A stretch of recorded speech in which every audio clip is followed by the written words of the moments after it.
Selamat siang. Lagi dalam training ISO QHSE pada siang hari ini. Alhamdulillah, semoga semuanya sudah memanfaatkan waktu breaknya dengan sebaik mungkin. Pun kalau masih ada yang ingin ngopi, ngeteh, sambil santai, tidak apa-apa. Nah, mulai kembali sebelumnya saya mengingatkan nanti akan ada link untuk mengisi absensi agar para peserta mengisi untuk kemudian nanti diberikan materi di grup WhatsApp seperti itu. Baik, Mas Wahyu sudah kembali hadir. Pada Mas Wahyu kami persilahkan. Oke, baik. Terima kasih banyak Pak Aldi. Kita akan lanjut lagi ya. Rekan-rekan semuanya. Oke, baik. Jadi kita akan lanjut lagi. Jadi kalau tadi pagi kita sudah bahas terkait dengan ISO ya. Ada ISO 9001, 14001, sama 45001. Nah, kali ini kita akan bahas mengenai SMK 3 ya, based on peraturan pemerintah nomor 50 tahun 2012. Jadi SMK 3 ini sebenarnya agak mirip nih rekan-rekan semua, Bapak Ibu semua dengan ISO 45001 sebenarnya. Jadi ISO 45001 ini agak mirip dengan SMK 3 ya. Hanya saja memang ada beberapa perbedaan ya. Karena SMK 3 ini masih dulunya mengacu ke OHSAS gitu. OHSAS 18001 tahun 2007. Jadi memang kita agak telat ya. Ngacunya ke standar ini sebentar. 2000, sorry.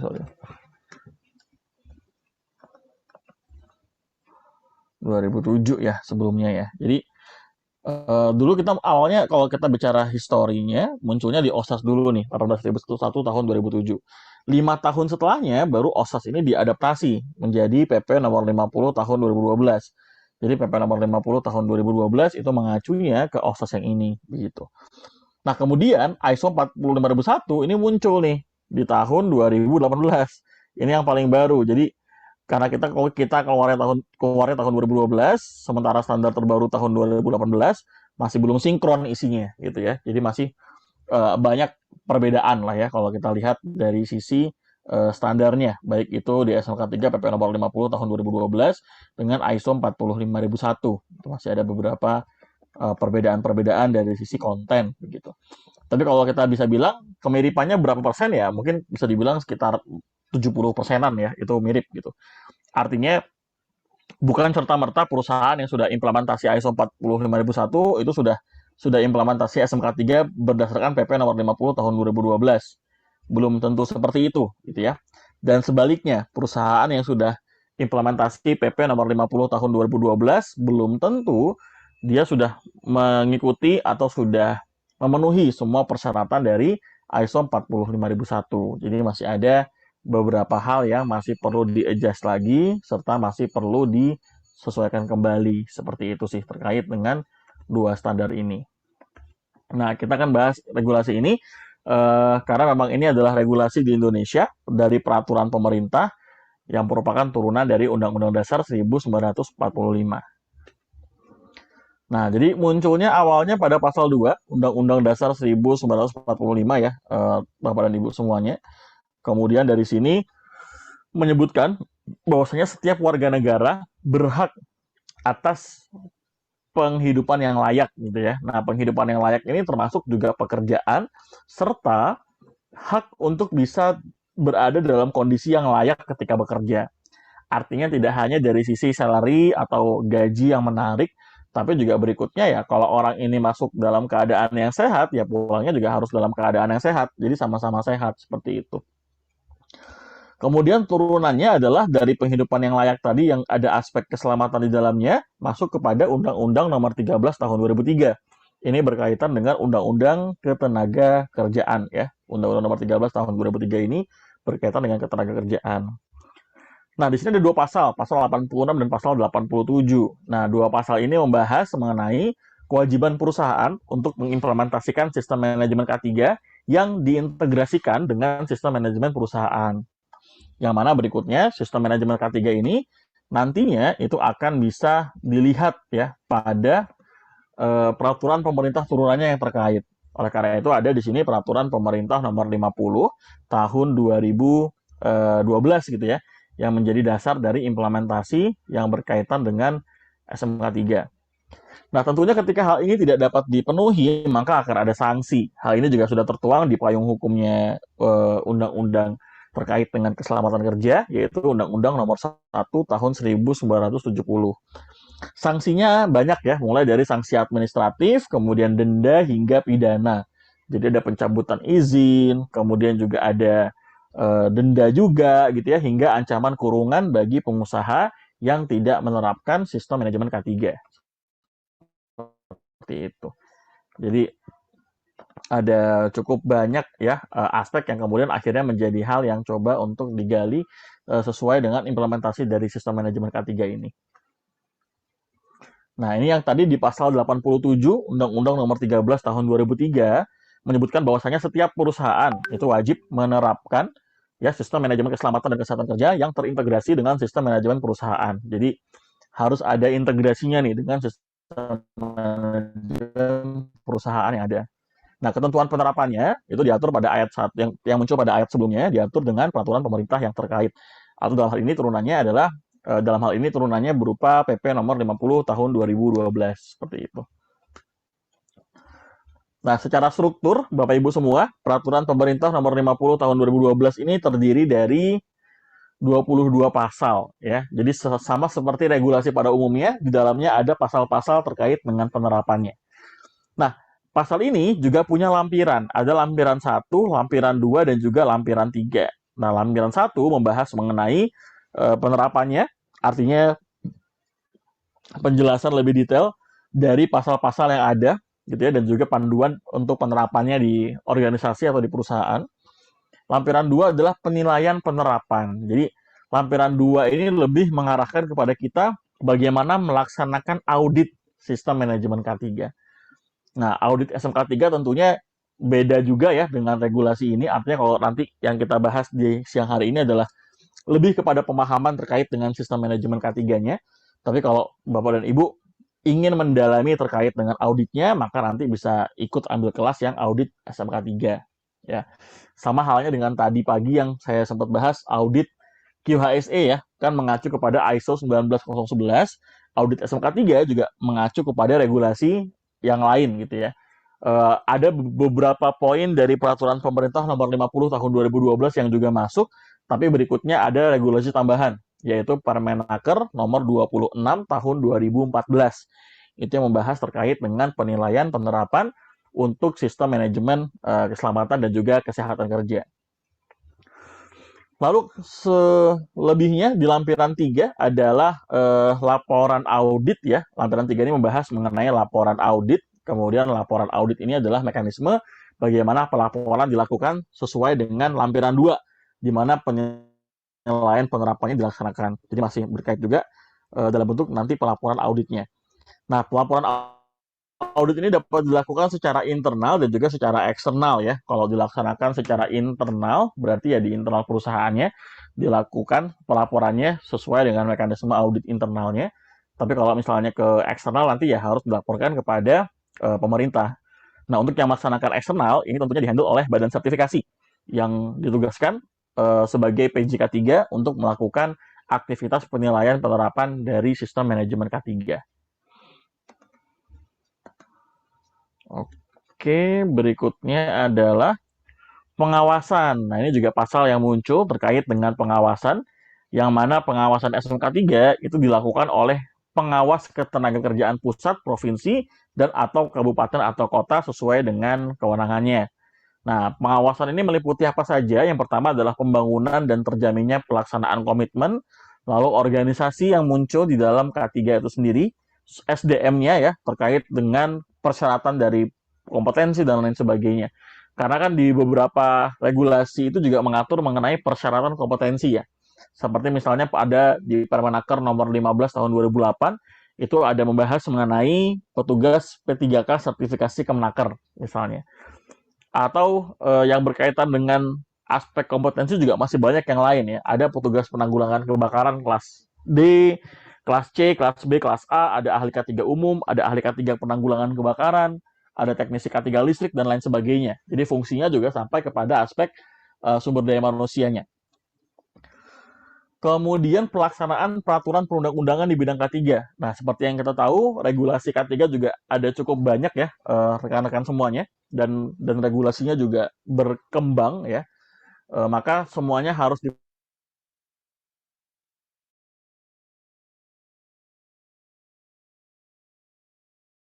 Nah, yang membedakan juga antara ISO gitu ya, 45001 dengan SMK3 adalah kalau di ISO 45001 tidak terlalu melihat dari sisi compliance terhadap regulasi gitu. Artinya kalau ada regulasi yang nggak kita penuhin, ya kita tinggal membuat perencanaannya saja. Selama nanti kita punya tujuan untuk kita bisa 100% memenuhi regulasinya.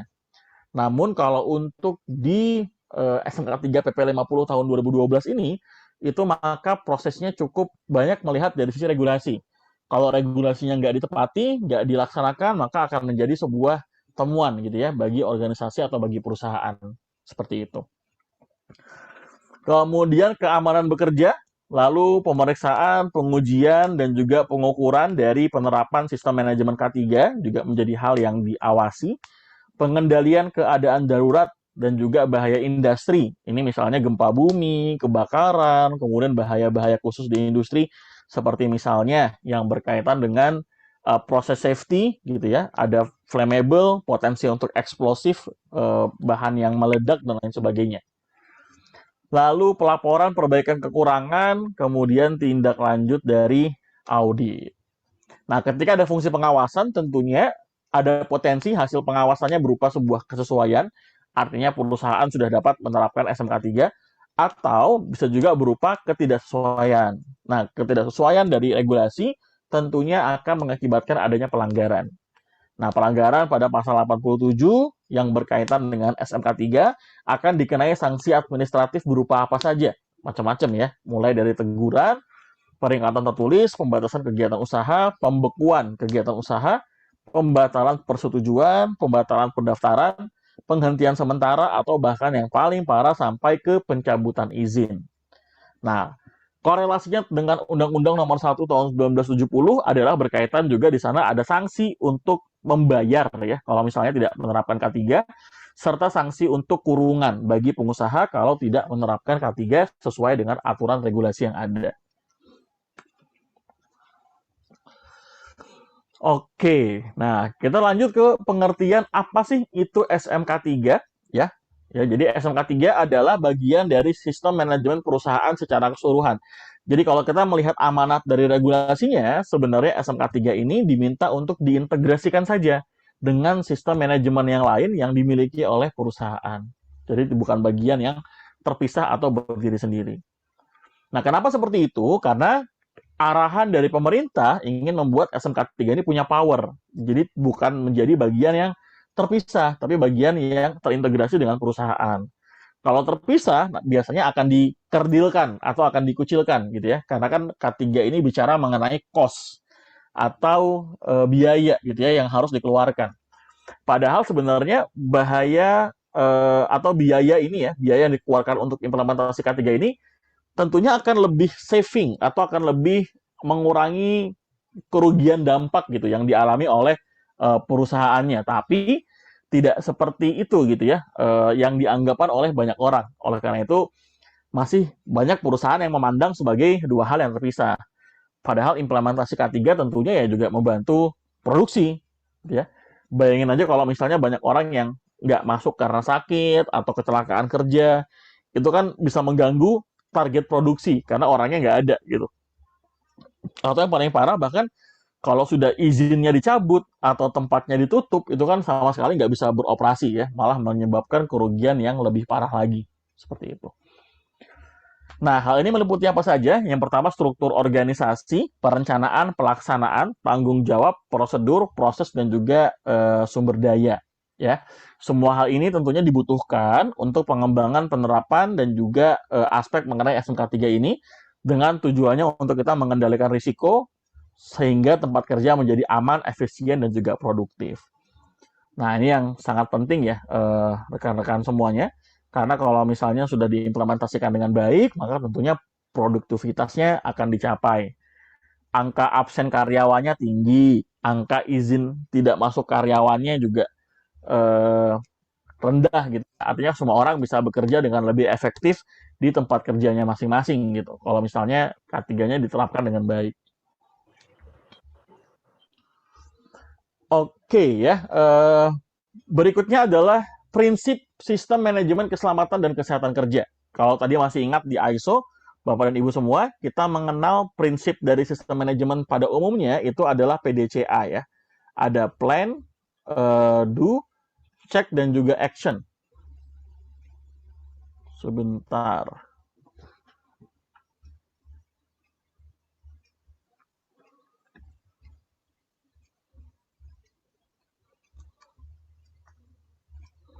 Oke, suara saya bisa terdengar dengan jelas ya, Bapak Ibu semua?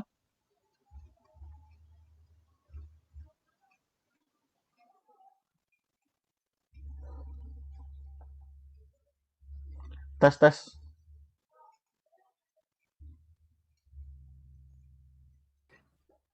Terdengar dengan jelas, Mas Oh jelas Flores. ya, Pak ya? Oke, sorry, mohon maaf. Ini kayaknya lagi ada sedikit kendala nih dengan Zoom-nya. Sebentar, saya mohon izin coba untuk ganti sinyal sebentar ya, Bapak Ibu semua mohon izin. Sebentar.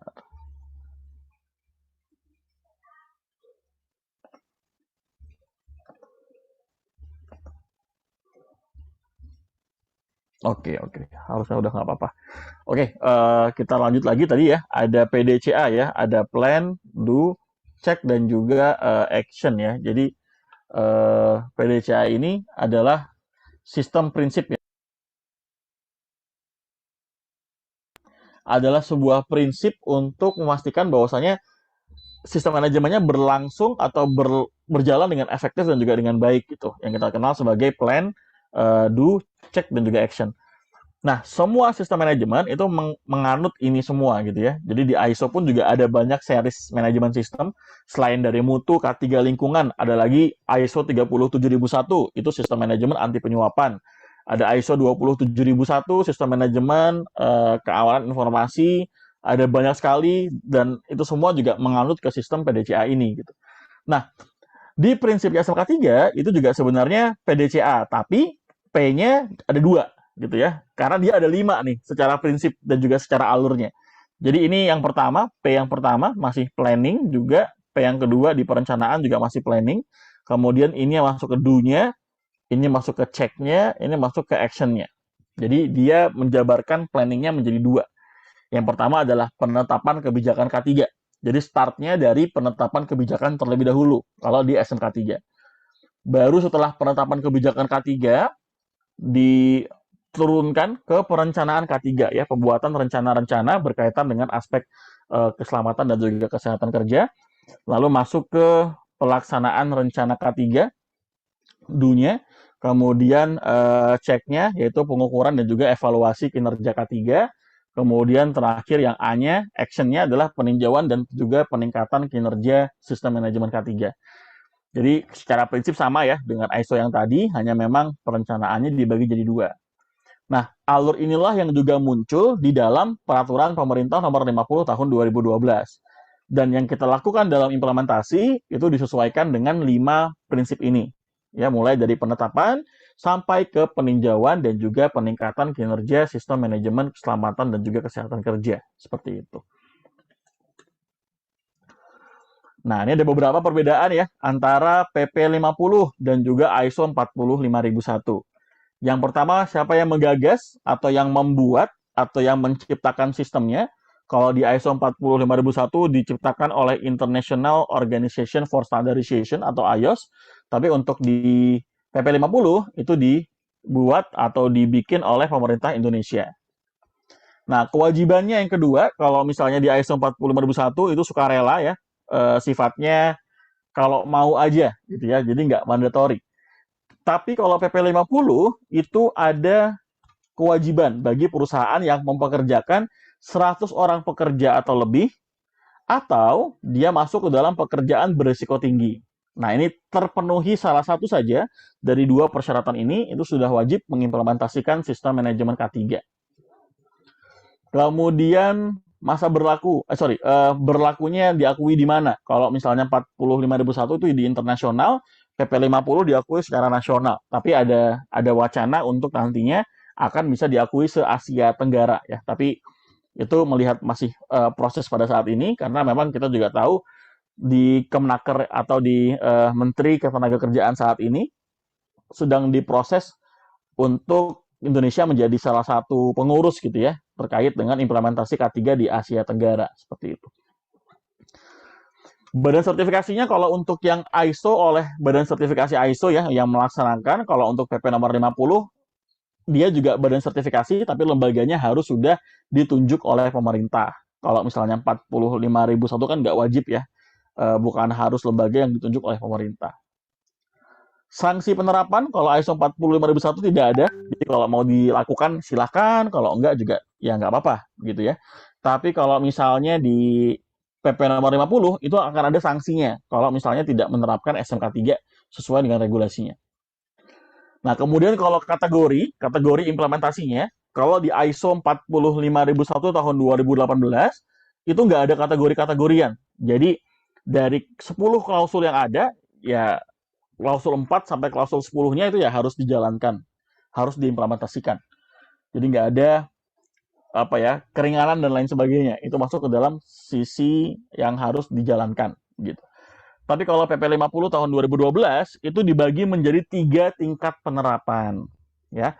Tadi kalau masih ingat kan kita punya 5 prinsip ya. Ada 5 prinsip tadi. 5 prinsip dari sistem manajemen K3 ya, mulai dari penetapan kebijakan, perencanaan, pelaksanaan rencana, evaluasi, dan juga tindak lanjut peningkatan berkelanjutan. Nah, itu adalah poin di mana kita mengimplementasikan menggunakan 5 prinsip ini. Nah, turunan dari 5 prinsip ini itu ada yang kita sebut sebagai kriteria. Nah, tujuannya kriteria ini lebih untuk kriteria audit sebenarnya. Jadi kalau perusahaan mau implementasi SMK 3, itu perusahaannya bisa milih. Mau implementasinya awal saja, hanya 64 kriteria, atau transisi 122 kriteria, atau lanjutan 166 kriteria. Kita boleh milih nih, gitu ya. Mau langsung 166 juga boleh, mau mulai dari 64 dulu juga boleh, 122 dulu juga boleh. Ya, jadi tergantung kriterianya. Yang paling tinggi adalah 166 kriteria audit. Ya, jadi kriteria audit ini untuk dipakai sama auditor nantinya dalam auditornya melakukan audit SMK 3. Yang paling tinggi adalah 166 kriteria. Jadi turunan dari 5 prinsip itu terbagi menjadi 166 kriteria. Tapi itu versi yang paling tinggi. Nah, kalau perusahaannya belum sanggup, boleh mulai dari yang kecil dulu, yang 64 kriteria dulu atau kriteria awal. Baru naik ke transisi 122 kriteria, baru ke lanjutan 166 kriteria audit. Berikutnya, kapan bisa lolos sertifikasi? Ya, artinya ketika nanti kita sudah implementasi sistemnya, kita kan harus diaudit nih oleh badan sertifikasi. Nah, nanti badan sertifikasinya akan memberikan semacam penilaian gitu ya, untuk memastikan atau menentukan kita lolos atau tidak. Nah, untuk yang ISO 45001 itu bisa lolos sertifikasi kalau misalnya temuan majornya dapat ditindaklanjuti. Artinya bisa jadi ada potensi temuan major gitu ya. Itu bisa menggagalkan, tapi ya harus segera ditindaklanjuti. Nah, kalau misalnya yang PP 50 tahun 2012 ya, itu kalau misalnya kategorinya baik atau memuaskan, nanti kita akan bahas persentasenya berapa, serta tidak ditemukan temuan yang sifatnya kritikal. Karena apabila ada temuan kritikal, maka akan menggagalkan proses sertifikasi. Seperti itu. Nah, ini yang tadi saya bahas ya. Kita punya 5 prinsip. 5 prinsip ini lalu turun menjadi 12 elemen. Nah, elemen inilah yang nanti akan menjadi bagian referensi bagi auditor untuk diaudit. Dari elemen menjadi 44 subelemen, lalu dari 44 subelemen turun menjadi 166 kriteria. Nah, nanti audit SMK 3 itu akan mengacu kepada kriteria ini. Kriteria ini ya, atau pertanyaan. Jadi kriteria itu sifatnya adalah statement-statement atau kumpulan kalimat-kalimat yang itu menjelaskan apa sih yang harus ada pada SMK 3. Kalau kita sudah menerapkan 5 prinsip ini dengan baik, yang paling atas ini kita implementasikan dengan baik, maka harusnya yang bawah ya juga bisa mengikuti seperti itu. Jadi kriteria yang paling tingginya 166 kriteria audit. Ini yang tadi kita bisa pilih, kalau kita yakin ya kita bisa implementasi langsung 166 kriterianya. Kalau nggak yakin kita bisa mulai dari 64 kriteria dulu atau dari 122 kriteria terlebih dahulu. Oke.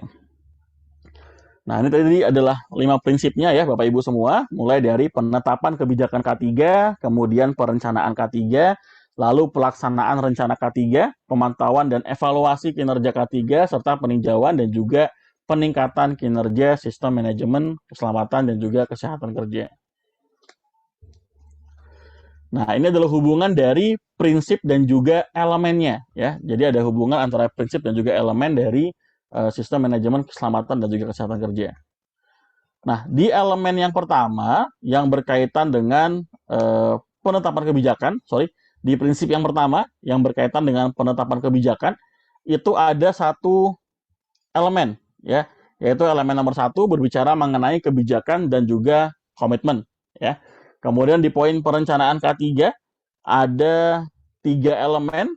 Di sana ada pembuatan dan pendokumentasian rencana K3. Ini terkait dengan bagaimana dokumen-dokumen K3 dibuat.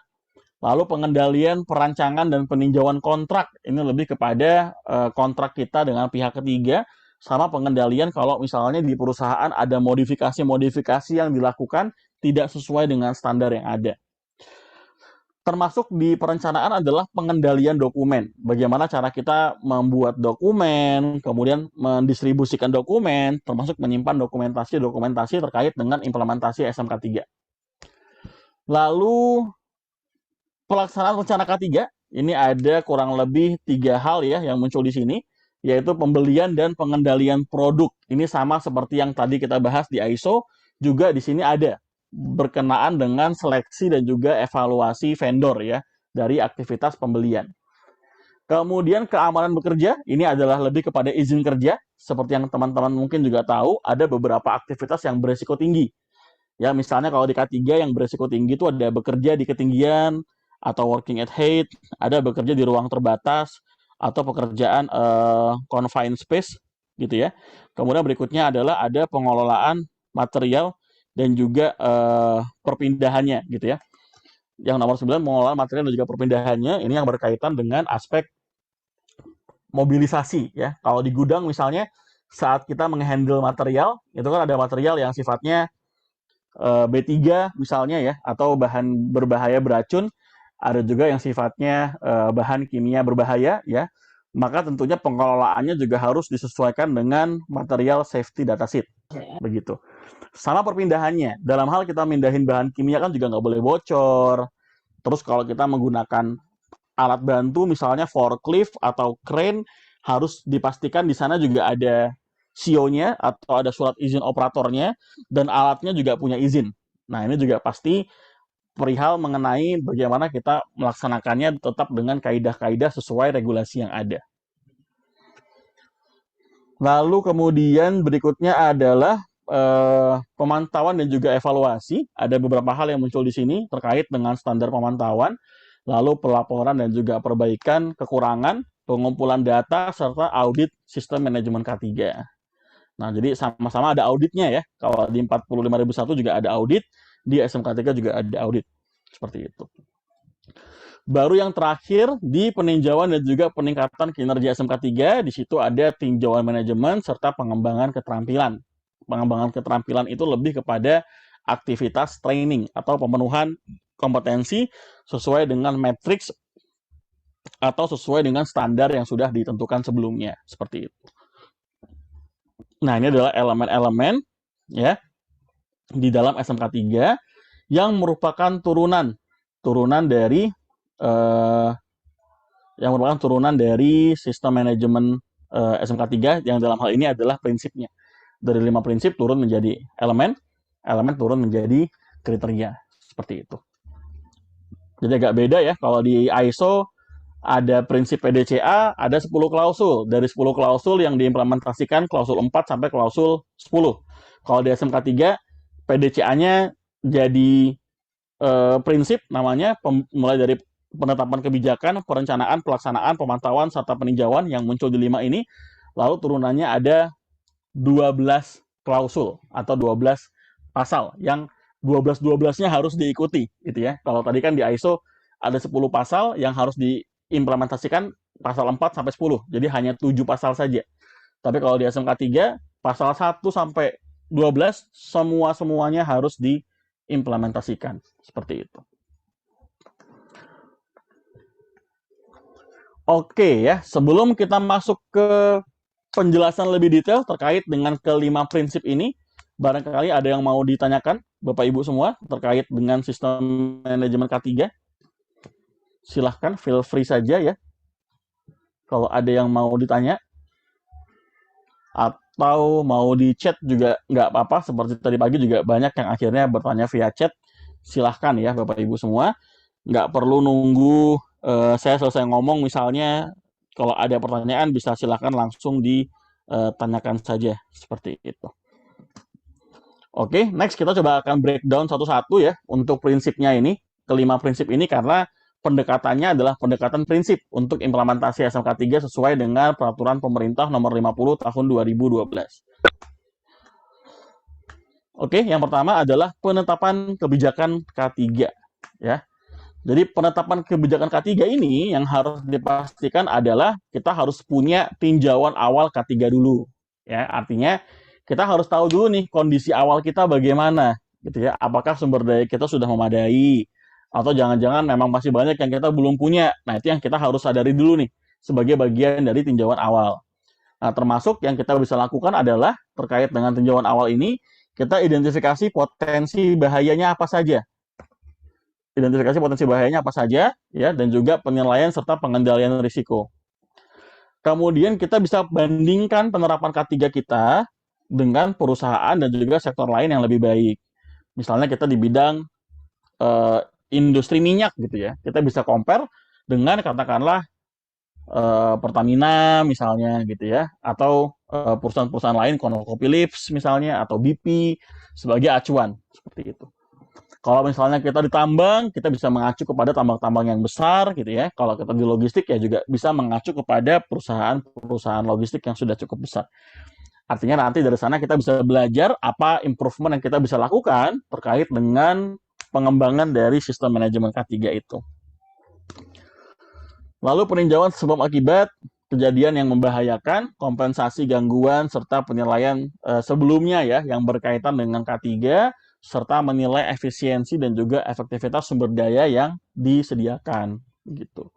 Ini bisa jadi bagian dari kita melakukan tinjauan awal. Nah, hasil tinjauan awalnya itu bisa menjadi standar bagi kita untuk menyusun sistemnya, menyusun dokumennya, menyusun peralatannya, infrastrukturnya, dan lain sebagainya.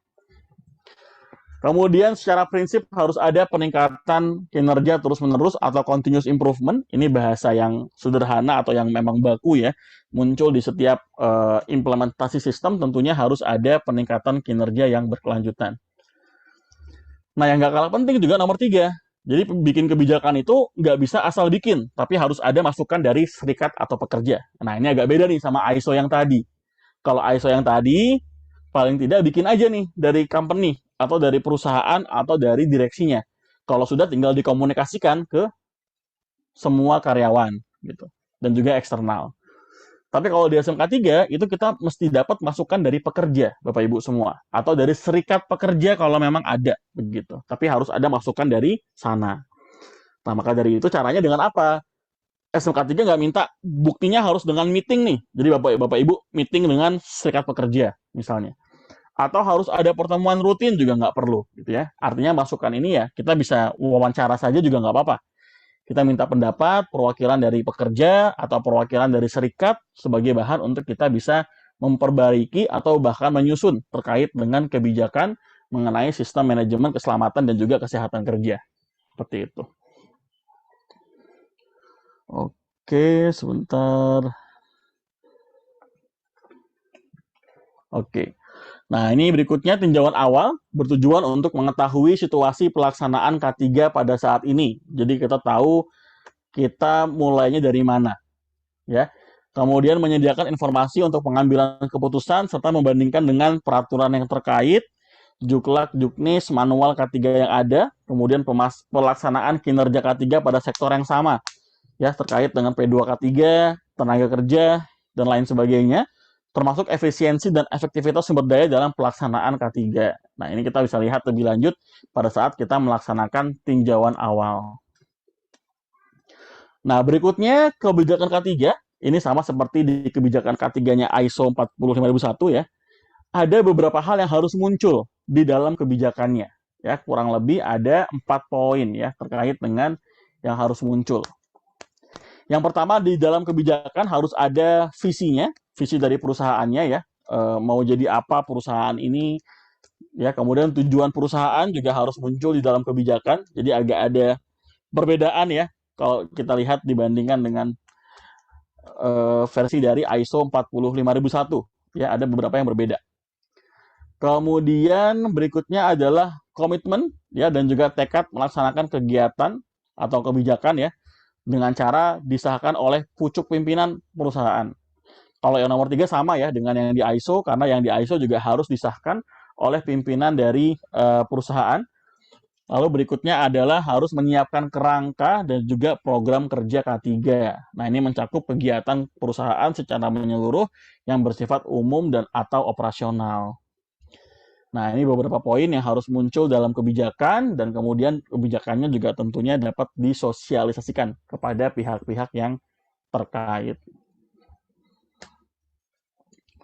Oke, nah berikutnya masih terkait dengan kebijakan juga, karena kebijakan kan ini muncul dari top manajemen, dari pimpinan perusahaan, maka berikutnya komitmennya juga harus diwujudkan, begitu. Dengan cara apa?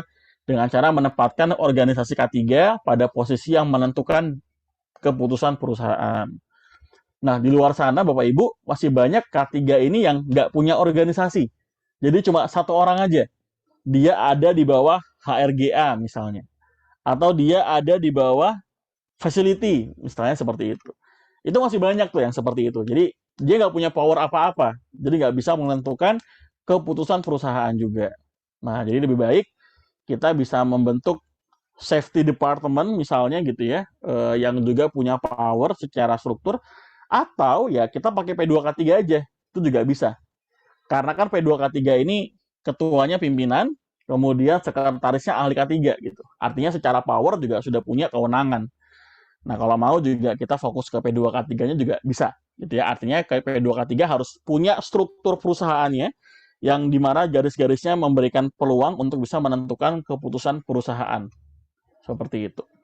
Jadi kalau masih lupa ya, P2K3 itu panitia pembina K3 yang harus dibentuk sesuai dengan amanat dari Permenaker nomor 4 tahun 87. Kalau misalnya perusahaannya mempekerjakan 100 orang atau lebih, atau perusahaannya masuk ke dalam kategori potensi bahaya dan juga risiko tinggi. Nah, P2K3 inilah yang kemudian bisa menjadi penggerak juga di organisasi dalam melakukan kegiatan-kegiatan K3. Seperti itu. Kemudian berikutnya adalah menyiapkan ya terkait dengan anggaran, tenaga kerja serta sarana yang diperlukan terkait dengan K3 itu sendiri. Anggaran tentunya penting ya. Jangan sampai nggak punya anggaran terkait dengan K3 karena investasinya kan juga lumayan tinggi. Tapi tentunya setiap yang kita invest untuk K3 pasti akan membuat kita jadi lebih cost saving ketika hal yang tidak diinginkan akan terjadi. Tenaga kerja juga kaitannya jangan sampai karyawan lembur setiap hari, jam kerjanya harusnya 8 jam, tapi malah aktualnya 16 jam misalnya, 2 kali lipat, akhirnya nggak fokus, terus terjadi kecelakaan kerja. Serta berikutnya adalah sarana yang diperlukan untuk K3. Ini sarana emergensi misalnya, atau sarana penunjang pelatihan, dan lain sebagainya. Kemudian menetapkan personil yang mempunyai tanggung jawab, wewenang, dan kewajiban dalam penanganan K3. Nah, yang poin C ini bisa seorang ahli K3, Bapak Ibu semua, atau ahli K3 umum kalau di Kemnaker. Dia punya tanggung jawab, wewenang, dan juga kewajiban dalam penanganan K3. Nah, ini yang juga harus bisa ditetapkan. Kalau belum ada ya harus ditunjuk, harus diikutin pelatihannya, begitu. Karena nanti syarat untuk kita bisa membuat P2K3 juga berikutnya harus ada sekretaris yang seorang ahli K3 dan sudah dapat sertifikatnya atau sudah dapat SKP-nya dari Kementerian Ketenagakerjaan. Kemudian berikutnya perencanaan K3 yang terkoordinasi dan juga melakukan penilaian kinerja serta tindak lanjut dari pelaksanaan K3. Nah, ini adalah komitmen mengenai K3 dari pimpinan yang ada di perusahaan.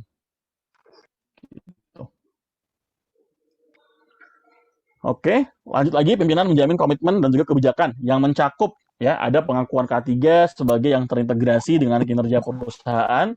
Pencapaian K3 memenuhi persyaratan minimum, peraturan K3 terus-menerus melakukan perbaikan, penyediaan sumber daya, penetapan penerbitan tujuan K3, penempatan K3 sebagai tanggung jawab yang utama, penjaminan untuk organisasi memahami, menerapkan, dan mempertahankan K3, keterlibatan pekerja, ini partisipasi konsultasi namanya, kalau kita mengacu ke ISO yang tadi, peninjauan secara periodik kebijakan, nomor 9 ini adalah tinjauan manajemen, ya sama-sama baik itu di SMK3 atau di ISO juga mempersyaratkan adanya tinjauan manajemen.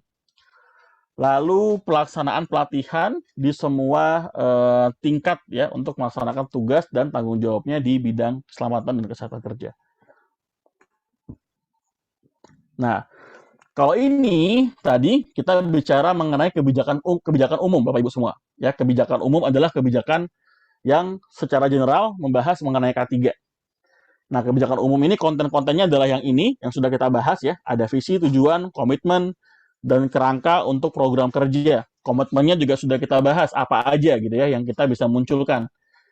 Nah, berikutnya selain kebijakan umum, juga ada kebijakan khusus. Nah, kebijakan khusus adalah kebijakan yang merupakan turunan dari kebijakan umum. Dua-duanya diminta nih sama SMK3, begitu. Tujuannya adalah ya agar ada beberapa isu-isu yang bisa di-capture, gitu ya. Ada yang umum, ada yang khusus. Sebagai contoh misalnya ada pada slide ini gitu ya, ada kebijakan yang dibikin untuk penggunaan obat-obatan misalnya. Jadi kebijakan larangan penggunaan obat-obatan terlarang dan psikotropika, misalnya seperti itu. Itu kebijakan khusus tuh. Ya, karena juga ada regulasi yang mengatur mengenai hal ini di tempat kerja. Gitu ya. Kemudian berikutnya misalnya ada kebijakan HIV, ini juga ada nih Permenaker yang mengatur terkait dengan HIV. Bahkan ada lombanya ya atau ada kompetisinya di mana kita bisa dapat penghargaan kalau kita sudah menerapkan ya terkait dengan HIV/AIDS ini di tempat kerja. Sebenarnya penerapannya lebih kepada kita nggak boleh melakukan diskriminasi. Jadi kalau ada karyawan yang terkena HIV ya harus tetap boleh bekerja gitu ya. Bukan berarti nanti didiskriminasi, dikucilkan, akhirnya nggak bisa bekerja kembali gitu ya. Itu yang masuk ke dalam contoh kebijakan khusus. Nah, kebijakan khusus ini bisa dilihat dari regulasi yang pertama. Jadi ada nggak regulasi khusus yang mengatur? Kalau ada ya kita masukkan. Nah, selain dari kebijakan khusus juga bisa melihat selain dari regulasi juga bisa melihat dari sisi risiko. Katakanlah perusahaan kita nih perusahaan ekspedisi. Nah, perusahaan ekspedisi ini kan risiko driving-nya tinggi nih, misalnya nih, tentang berkendaranya gitu ya. Akhirnya dibuatlah kebijakan khusus berkendara atau transportation misalnya. Gitu ya. Atau keamanan misalnya, karena kita ada di pelosok area, keamanannya tinggi. Ya akhirnya nggak mau ya harus implementasi juga terkait dengan kebijakan yang berkaitan dengan security seperti itu. Misalnya gitu ya. Jadi ada beberapa hal yang kita bisa tambahkan. Nah, lalu berikutnya juga yang berkaitan dengan aspek lingkungan misalnya juga kalau mau ditambahkan ya silahkan, quality dan lain sebagainya ya.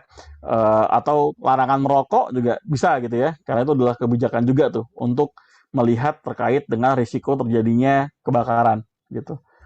Nah, ini yang juga dimunculkan menjadi persyaratan dari SMK 3 dan kita bisa menjawab kalau misalnya nanti kita auditor nanya, kenapa kok kebijakan khususnya ini? Nah, kita bisa jawab terkait dengan hal itu. Ya. bahwasanya ya mungkin risikonya tinggi gitu ya, atau juga yang berikutnya adalah misalnya potensi kecelakaannya banyak di kemudian hari, atau dulu pernah terjadi kecelakaan yang cukup banyak, maka itu juga bisa menjadi dasarnya. Ini di kolom chat ada pertanyaan dari Bu Mita. Kebijakan COVID termasuk kebijakan khusus juga, Pak? Bisa, betul. Jadi kebijakan COVID juga bisa masuk menjadi kebijakan khusus. Melihat dari kondisi yang saat ini ya, COVID-nya sudah cukup tinggi, sehingga perlu adanya kebijakan khusus gitu ya, yang membahas terkait dengan COVID ini, seperti itu. Bisa ya, jadi kalau nanti audit SMK 3, ya kita bisa bilang, kebijakan umumnya kebijakan K3, kebijakan khususnya ada nih terkait dengan COVID misalnya. Itu boleh juga, Bu Mita. Seperti itu. Oke ya, sebelum masuk ke perencanaan, barangkali ada yang mau ditanyakan lagi oleh Bapak dan Ibu semua terkait dengan poin penetapan kebijakan di nomor 1 atau di prinsip pertama ya. Silahkan kalau ada, Bapak Ibu boleh bertanya ya. Atau juga kalau nggak bisa pakai kolom chat juga nggak apa-apa. Tadi terakhir masih pertanyaan dari Bu Mita ya, belum ada lagi. Oke, tidak ada ya. Kalau tidak ada, kita masuk ke poin nomor 2. Ya, poin nomor 2 yang berkaitan dengan perencanaan. Oke. Dari Bu Mita, turunan peraturan PP 50 tahun 2012, apakah ada? Oke. Sebenarnya turunannya banyak ya, Bu Mita ya. Karena kan kita bicara mengenai leveling ya. Kalau kita bicara leveling, berarti ada undang-undang, kemudian turunan dari undang-undangnya ke peraturan pemerintah atau perpres biasanya, baru ke kementerian terkait gitu ya. Bisa berupa Kepmen, keputusan menteri, bisa berupa permen, peraturan menteri, seperti itu. Jadi Permenaker, Kepmenaker, seperti itu. Nah, turunannya ada banyak sekali, Bu Minta ya, terkait dengan implementasi dari SMK 3 ini. Karena pada akhirnya turunannya ya, itu adalah seluruh regulasi yang dikeluarkan oleh Kemnaker berkaitan dengan aspek K3. Misalnya kalau untuk kebakaran, ada di Permenaker nomor 480, Kepmenaker nomor 187, Kepmenaker 18699 gitu ya, Permenaker nomor 2 tahun 83 dan lain sebagainya. Belum lagi nanti yang berkaitan dengan listrik, konstruksi, dan lain-lain gitu ya. Jadi turunannya sebenarnya adalah regulasi-regulasi sektoral yang memang sudah membahas mengenai K3, seperti itu. Dan kebanyakan memang masih regulasi-regulasi yang jadul atau yang lama ya, karena hal ini juga berkaitan dengan updating yang masih belum seluruhnya dilaksanakan, begitu. Jadi turunannya ya turunan terkait dengan Permenaker atau regulasi-regulasi yang terkait. Oke, thank you Bu Mita ya untuk pertanyaannya. Bapak Ibu yang lain barangkali ada yang mau ditanyakan, silahkan kalau ada ya. Oke, kalau tidak ada kita lanjut dulu ya ke bagian perencanaan. Ini yang prinsip nomor 2. Nah, perencanaan K3 intinya adalah kita memulai dengan melaksanakan identifikasi bahaya, penilaian, dan juga pengendalian risiko. Nah, ini kalau kita tahu dokumennya sering kita kenal dengan istilah namanya HIRADISI atau Hazard Identification, Risk Assessment, and Determining Control, atau kalau versi Indonesianya namanya IBPR, Identifikasi Bahaya dan Penilaian Risiko, seperti itu. Nah, jadi ini yang kita analisa dulu. Kita analisanya dari mana? Dari aktivitas pekerjaannya. Jadi kita cek dulu operasional perusahaan kita tuh ada apa aja aktivitasnya. Oh, ada perkantoran misalnya. Lalu ada lagi produksi, ada pergudangan ya. Jadi ada banyak aktivitasnya. Dari sana lalu di breakdown lagi menjadi aktivitas-aktivitas yang kecil gitu ya. Misalnya aktivitas yang kecilnya adalah yang berkaitan dengan apa ya? Contohnya misalnya terkait dengan perawatan mobil misalnya gitu ya, yang dilakukan oleh tim maintenance misalnya. Nah, perawatan mobil ini kan ada banyak langkah-langkahnya gitu ya. Ada mulai dari persiapan, kemudian persiapan mobil, persiapan alat, terus memulai perawatan, kemudian pengetesan misalnya ya, itu kan juga ada prosesnya. Nah, dari aktivitas kerja inilah yang kemudian berikutnya dicoba dibuatkan, dianalisa regulasinya yang mengatur, atau dianalisa terkait dengan aspek risikonya gitu ya. Jadi itu yang nanti kemudian baru akan identifikasi lebih lanjut seperti itu. Misalnya tadi dari aktivitas perawatan mobil, persiapan dari sisi alatnya, bahayanya ada apa aja. Oh, bahayanya ada dari alat yang tidak dalam kondisi yang baik. Risikonya bisa cedera tangan misalnya.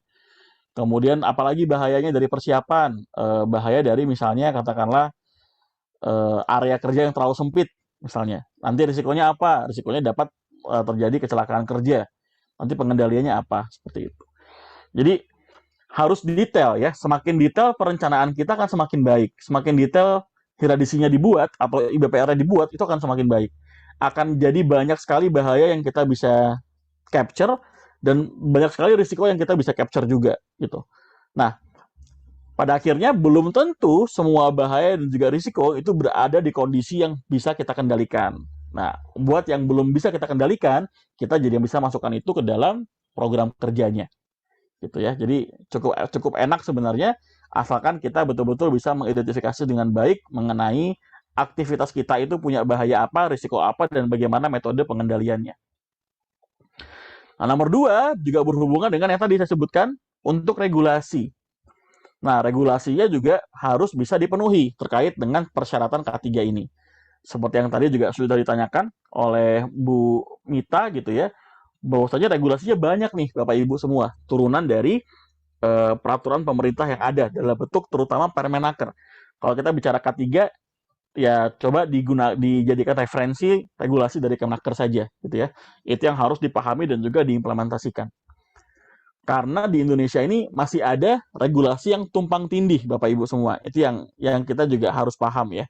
Masih ada regulasi yang tumpang tindih, yang kemudian juga membuat kita jadi bingung gitu. Kita harus menggunakan acuan yang mana. Nah, kalau misalnya perusahaan kita punya sumber daya yang tidak terbatas, mau semuanya diikuti ya boleh-boleh aja gitu ya. Tapi kalau misalnya ada keterbatasan ya maka bisa dimulai dari Kementerian Ketenagakerjaan terlebih dahulu. Seperti itu. Karena ada bedanya, misalnya kalau kita bahas peletakan apar aja ya, atau naruh alat pemadam api ringan aja, itu regulasi di Permenaker nomor 4 tahun 80 gitu ya, itu beda dengan regulasi dari Permen PU nomor 26 tahun 2008. Nah, itu beda tuh. Cuma yang satu punya Kemenaker, satunya punya PU. Nah, kalau kita mau implementasi SMK 3, ya setidaknya ikutin yang Kemenaker aja. Kalau punya duit lebih, mau nyiapin apar yang lebih banyak lagi, ya silahkan kalau mau ikutin regulasi punyanya dari Permen PU. Seperti itu. Oke ya, jadi pemenuhan peraturan perundangan ini juga bisa difokuskan ke nasional dan juga Kemenaker dulu gitu ya. Berikutnya juga kalau misalnya ada perda yang terkait juga bisa merefer kepada perda atau peraturan daerah yang terkait begitu. Kemudian penetapan tujuan dan juga sasaran kebijakan K3 dapat diukur menggunakan indikator satuan dan juga sasaran serta jangka waktu. Nomor 3 ini yang tadi sudah kita bahas pada ISO yang kita bicara mengenai aspek yang berkaitan dengan sasaran.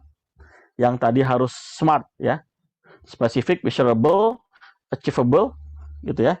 Kemudian berikutnya juga dia harus bisa juga dapat dicapai gitu ya, realistik dan juga ada jangka waktunya atau time bound atau timely seperti itu. Kemudian menetapkan indikator penilaian kinerja K3, misalnya kita sering lihat di pinggir jalan ada 5.000 jam tanpa kecelakaan atau 10.000 hari tanpa kecelakaan misalnya. Nah, itu kinerja dari penilaian K3-nya. Nah, itu juga bisa dibuat dalam fase perencanaan ya. Terus penetapan sistem pertanggungjawaban dan juga sarana. Ini terkait dengan jobdesk nih. Silahkan juga harus bisa diatur orang A ini jobdesknya apa. Terkait dengan K3 ini munculnya di mana. Idealnya kalau K3 sih semua orang punya jobdesknya. Tapi kalau misalnya yang umum ya sifatnya hanya berupa mematuhi regulasi K3 misalnya seperti itu gitu ya. Tapi kalau misalnya yang mau yang khusus dan banyak ya itu nanti akan dimiliki oleh tim departemen K3 atau ya P2K3-nya seperti itu. Dan juga penerapan serta pelaksanaan yang dilaksanakan dengan efektif ya itu juga harus bisa diimplementasikan dalam perencanaan K3. Nah, ini penyusunan perencanaan K3 dari hasil initial review tadi ya, penelaahan awal, hierarki, peraturan perundangan yang berlaku, serta sumber daya yang dimiliki. Nah, ini kemudian menjadi bahan-bahan bagi kita untuk bisa menyusun perencanaan K3 dalam bentuk program biasanya. Jadi selain bentuk-bentuknya adalah hierarki, kemudian list regulasi yang juga muncul ya adalah programnya mau ngapain nih, rencana K3-nya mau apa, gitu ya. Kita punya katakanlah programnya dari sisi personal safety, terus proses safety, equipment, dan lain sebagainya. Silakan hal ini bisa dibagi lagi, disesuaikan dengan kebutuhan yang ada di perusahaannya saja. Seperti itu. Nah, ini adalah beberapa muatan atau isi dari perencanaan K3, tujuan dan sasaran, skala prioritas, upaya pengendalian bahaya, penetapan sumber bahaya, jangka waktu pelaksanaannya kapan, ini penting nih, orang sering kelewatan kalau nggak dikasih deadline. Lalu indikator pencapaian serta sistem pertanggungjawabannya juga seperti apa kalau misalnya ditemukan ada kesalahan atau ada yang error. Ya. Nah, dalam menetapkan tujuan dan juga sasaran harus berkonsultasi dengan, nah ini beberapa hal yang kita harus bisa konsultasi ya. Bisa dengan wakil pekerja atau dengan buruh, bisa dengan ahli K3, bisa dengan P2K3 atau dengan pihak-pihak lain yang terkait untuk memberikan feedback mana yang masih belum tercover, mana yang harus ditingkatkan dan lain sebagainya. Nah, ini contoh ya terkait dengan perencanaan K3 tadi ya. Misalnya kita punya sasaran kejadian kecelakaan yang mengakibatkan lost time injury nihil atau 0 gitu. Kayaknya kalau kita bilang zero accident susah deh gitu ya. Karena katakanlah misalnya kita sudah banyak terjadi kecelakaan sebelumnya. Jadi kalau langsung 0 sulit gitu. Maka dari itu kecelakaannya diklasifikasikan, yang kita masukkan ke sasaran hanyalah yang lost time injury aja. Jadi kalau dia nggak lost time injury, cuma kecelakaan tapi di cover dengan kotak P3K aja ya nggak masuk perhitungan misalnya. Jadi kita atur hanya untuk lost time injury dulu karena kita ada keterbatasan dalam hal sumber daya. Nah, ini ada sasarannya berarti 0, targetnya frekuensinya bulanan. Nah, setiap bulan nggak boleh ada lost time injury gitu. Nah, dari sasaran ini, kan sasaran ya. Nah, muncul rencananya. Nah, rencana inilah yang kita bisa jadikan sebuah program kerja.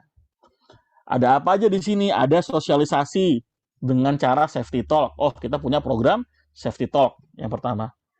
Pembuatan prosedur. Oke, yang kedua kita punya prosedur. Jadinya kita bisa bikin program pembuatan prosedur. Terus melakukan penilaian K3 dan risiko lingkungan ya. Kita punya hierarki ya, kita siapkan sebagai buktinya. Melakukan pengendalian dengan hierarki pengendalian serta membuat safety sign ya. Jadi ada program untuk pembuatan safety sign dan juga isolasi pada area-area berbahaya.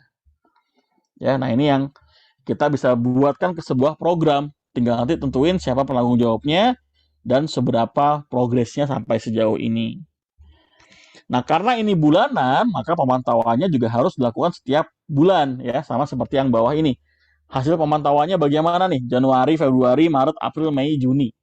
Tercapai atau enggak? Kalau nggak tercapai ya maka harus ada tindakan perbaikan. Dianalisa dulu apa root cause-nya, kenapa nggak bisa tercapai, baru muncul dengan tindakan perbaikan. Seperti itu. Nah, kemudian yang regulasi tadi bagaimana cara analisanya? Bisa menggunakan tabel seperti ini, Bapak Ibu semua. Misalnya di bawah, di samping ini ya, ada nomor peraturan. Di list down saja di sini, nomor peraturannya berapa saja ya. Katakanlah misalnya ada Undang-Undang 1 tahun 70, ada SMK 3, ada P3K, pesawat angkat-angkut, pesawat tenaga produksi misalnya. Nah, semuanya dimunculkan di dalam Excel-nya ya, atau di dalam file ini baru kita analisa. Bagian mana aja nih yang relevan sama operasional kita. Caranya bagaimana? Ya dengan cara dibaca ya. Jadi mau nggak mau ya kita harus baca gitu. Regulasi ini membahas tentang apa, terus cocok nggak sama operasional area perusahaan kita. Seperti itu. Nah, baru kemudian kita tuliskan implementasinya. Nah, jadi kita bisa menganalisa mana yang sudah kita implementasikan, mana yang masih belum. Kalau ada yang masih belum diimplementasikan, maka yang harus dilakukan adalah menjadikannya sebagai program gitu ya, program kerja untuk nanti ke depannya dapat dipenuhi persyaratannya atau dapat diimplementasikan seperti itu. Nah, biasa kalau file ini sih kita bikinnya di Excel aja gitu ya. Kemudian silahkan setelah dibikin ya tinggal diisi-isi semakin banyak regulasinya semakin baik ya, terutama yang sering kita kurang punya datanya itu yang perda ya, peraturan-peraturan daerah gitu. Tapi ya tergantung daerahnya juga. Kadang ada beberapa daerah yang orang Kemenakernya cukup strict gitu ya, sering inspeksi ke kantor. Ada juga yang nggak terlalu gitu. Jadi ya kalau orangnya sering ke kantor ya harus lebih siap prepare gitu ya, biar biar semua dokumentasi yang dibutuhkan juga bisa dipenuhi seperti itu. Oke ya, itu yang nomor 2 tadi ya. Intinya adalah bagaimana kita melakukan perencanaan. Rencananya harus sesuai dengan hasil penelaahan awal, harus sesuai dengan identifikasi bahaya, penilaian risiko, pengendalian risiko, lalu juga harus sesuai dengan aspek regulasi tadi ya, terkait dengan peraturan perundangan ya. Jadinya dari itu aja nih kita bikin program, lalu kita buat juga targetnya, sasarannya apa, lalu programnya apa, nanti kita pantau secara berkala begitu. Itu untuk nomor 2 ya. Sebelum masuk ke nomor 3 terkait dengan pelaksanaan rencana K3, ada yang mau ditanyakan barangkali Bapak dan Ibu, silahkan. Kalau misalnya ada yang ingin ditanyakan terlebih dahulu ya. Sebentar.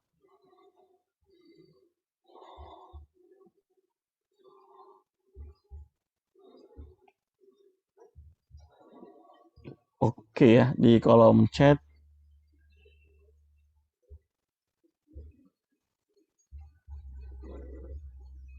Oke, belum ada juga ya.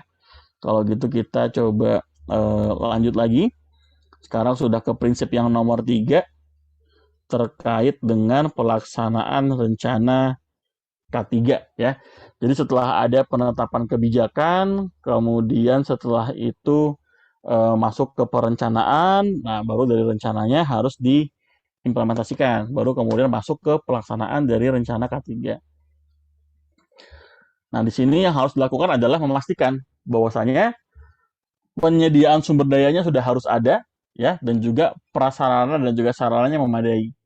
Prasarana ini ya berarti berkaitan dengan fasilitas ya. Betul-betul katakanlah misalnya peralatan emergensinya tersedia nih, aparnya ada, hidrannya ada misalnya. Kemudian juga fasilitas-fasilitas yang lain tersedia. Kalau bicara mengenai permesinan, mesinnya juga aman, dilengkapi tombol emergensi misalnya ya, dan lain-lain. Itu juga harus tersedia gitu. Kemudian sumber daya manusianya juga harus tersedia dengan cara ya kualifikasinya jelas gitu ya. Kita tentukan dia kualifikasinya apa, kemudian kalau misalnya sudah sesuai tinggal dipekerjakan saja. Kalau belum sesuai ya harus ikut training lagi. Seperti yang tadi sudah kita bahas, ada program training atau program pemenuhan kompetensi yang harus dimiliki oleh karyawan-karyawan seperti itu. Jadi harus dilakukan dengan menyediakan hal-hal ini ya sebagai bagian dari melaksanakan program-program K3 yang sudah direncanakan sebelumnya. Kemudian yang pertama, penyediaan SDM. Ini harus mempertimbangkan yang pertama prosedur pengadaan SDM.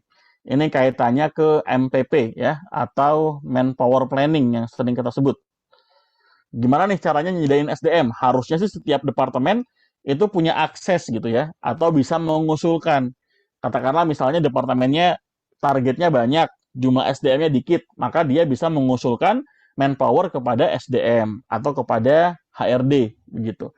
Nanti baru oleh HRD-nya di-review lagi, baru dinaikkan kepada manajemen atau ke bosnya, direkturnya. Kalau oke, baru dimasukkan ke program perekrutan karyawan. Kemudian konsultasi, motivasi, serta kesadaran, tanggung jawab dan juga tanggung gugat ya, responsibility dan juga accountability harus jadi bahan pertimbangan. Dan terakhir adalah pelatihan dan juga kompetensi kerja ya. Jadi kalau tadi ada orang-orang yang belum dilatih, maka silahkan boleh dilatih dulu gitu ya. Ini juga yang banyak dilakukan oleh perusahaan-perusahaan di luar sana ya. Misalnya kalau di Pertamina, semua orang tidak hanya kontraktor, tidak hanya karyawan ya, tapi juga kontraktor. Kalau masuk ke area Pertamina dan bekerja, itu sudah harus ikut dulu program Basic Safety Training sama Basic Lifting Rigging gitu ya, kalau nggak salah ya.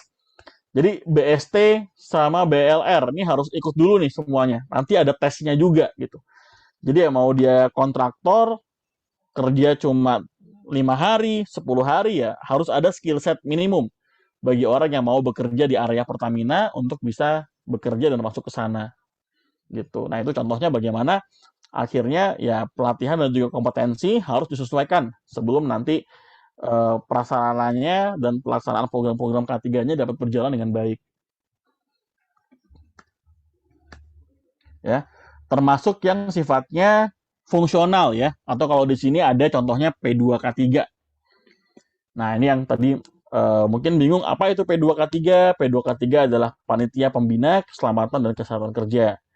Dia sifatnya kita ajukan ya oleh perusahaan kalau perusahaannya masuk ke dalam salah satu kriteria di antara dua ini. Yang pertama adalah mempekerjakan 100 orang karyawan atau lebih. Kemudian yang kedua adalah masuk ke dalam kategori potensi bahaya tinggi. Nah, salah satu saja terpenuhi, maka sudah harus mengajukan SMK 3, gitu ya. Dan juga di sana harus mengajukan P2K3 juga, gitu. Nah, P2K3 ini nanti harus diajukan ke dinas daerahnya, gitu ya. Misalnya kalau Jakarta ya ke DKI, Tangerang ya ke Tangerang, gitu ya, sesuai dengan area masing-masing. Nah, secara struktur, ketuanya nanti akan dipimpin oleh direksi atau pimpinan perusahaan yang ditunjuk. Sekretaris harus seorang ahli K3 umum, anggotanya adalah anggota dari setiap bagian. Ini terdiri dari 2 orangnya, maksudnya disesuaikan ya. Kalau orangnya cuma dikit, ya silakan diatur aja gitu ya. Mungkin ada yang merger 2 departemen kirim 1, ya itu fleksibel aja gitu. Intinya adalah ada perwakilan dari setiap bagian, ada perwakilan dari setiap departemen untuk bisa menjadi bagian dari tim P2K3 yang ada.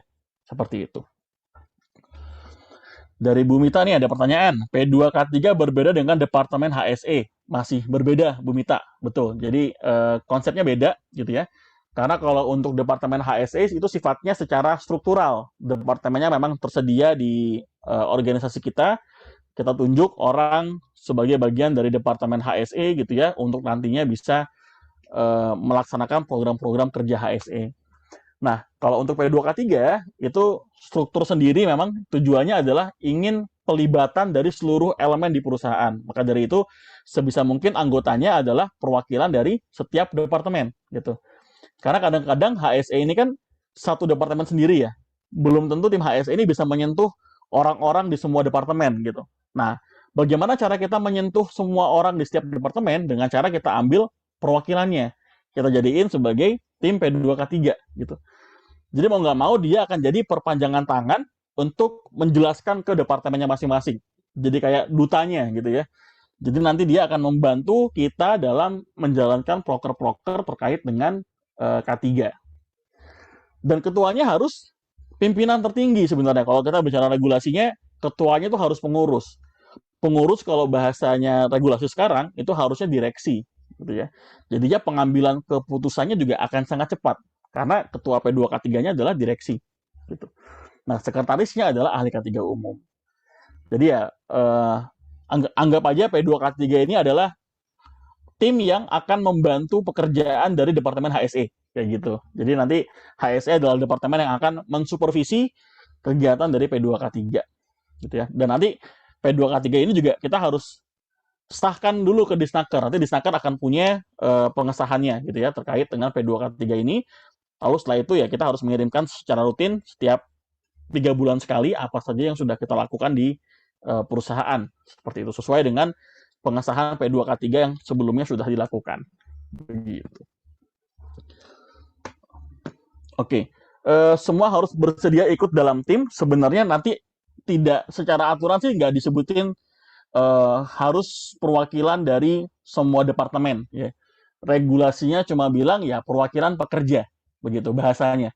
Nah, perwakilan pekerja ini kan bahasa regulasinya ya. Artinya kalau bahasa kita bisa definisikan sebagai serikat pekerja juga boleh, perwakilan departemen juga boleh begitu. Cuma kan departemen beda-beda ya. Ada departemen yang katakanlah isinya 3 orang, ada departemen yang isinya 2 orang.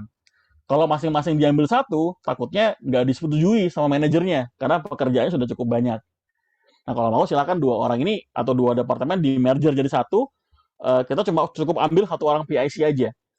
Jadi 1 orang PIC inilah yang akan membawahi 2 departemen ini sebagai penyalur informasi. Seperti itu. Itu juga boleh gitu ya. Jadi yang mana yang lebih mudah saja gitu ya, dan tentunya orang yang ditunjuk adalah orang yang mau gitu, mau dan mampu ya, yang kira-kira mau dan mampu membantu untuk implementasi K3.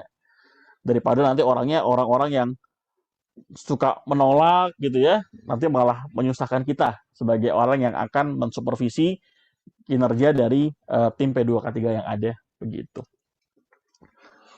Oke, terima kasih banyak Bu Mita ya untuk pertanyaannya juga bagus sekali. Kita next ya. Nextnya adalah penyediaan sarana dan juga prasarananya. Jadi di penyediaan sarana dan juga prasarananya ini organisasi membuat pelaksanaan dengan mempertimbangkan organisasi atau unit yang bertanggung jawab di bidang K3. Ini yang tadi, Departemen HSE gitu ya misalnya. Terus juga anggaran atau budgeting, kemudian prosedur kerja, informasi serta pelaporan dan juga pendokumentasian aktivitas yang ada serta instruksi. Nah, pelaksanaan ini terkait dengan aspek implementasinya, paling tidak memuat ada tindakan pengendalian, lalu perancangan dan juga rekayasa, prosedur dan juga instruksi kerjanya ya, sebagai bagian dari dokumentasinya. Lalu penyerahan sebagian pelaksanaan pekerjaan, pembelian pengadaan, ya, produk akhir, poin 1-6 dilaksanakan berdasarkan dari hiradisinya. Nah, jadi hiradisi kan kita buat untuk setiap departemen tadi ya. Setiap departemen, setiap bagian itu harus punya hiradisi. Nah, pastikan hiradisi di setiap departemen itu mengcover 6 poin ini. Gitu. Tapi nggak harus ada di semuanya. Gitu ya. Misalnya pengendalian adanya di semuanya, karena semuanya punya risiko dan juga bahaya. Perancangan dan rekayasa ini cuma ada di, katakanlah, departemen maintenance atau engineering. Karena dua departemen ini yang paling sering melakukan modifikasi, misalnya. Prosedur instruksi kerja ini harusnya ada di semuanya karena semuanya punya aktivitas kerja. Pelaksanaan sebagian penyerahan sebagian pelaksanaan pekerjaan ini bisa di di HC atau HRD gitu ya. Pembelian pengadaan barang dan jasa ini bisa ke tim procurement misalnya atau purchasing gitu ya. Nggak semuanya harus ada di semua departemen, tapi ya disesuaikan dengan departemen yang terkait saja. Kemudian berikutnya termasuk juga ada pelaksanaan untuk menghadapi keadaan darurat ya dan juga bencana serta rencana pemulihan atau recovery keadaan darurat. Ya, ini dilaksanakan berdasarkan potensi bahaya, investigasi serta analisa kecelakaan kerja. Nah, poin 8 ini banyak orang yang lupa, tapi ini adalah persyaratan wajib dari SMK 3. Nah, sering kalau kita bikin prosedur, katakanlah ada prosedur tanggap darurat, yang kita bikin adalah kontennya berupa persiapan sebelum emergency terjadi kita harus ngapain. Misalnya kita harus ikut training, kita harus emergency drill, misalnya kita harus maintenance peralatan, itu yang sebelum.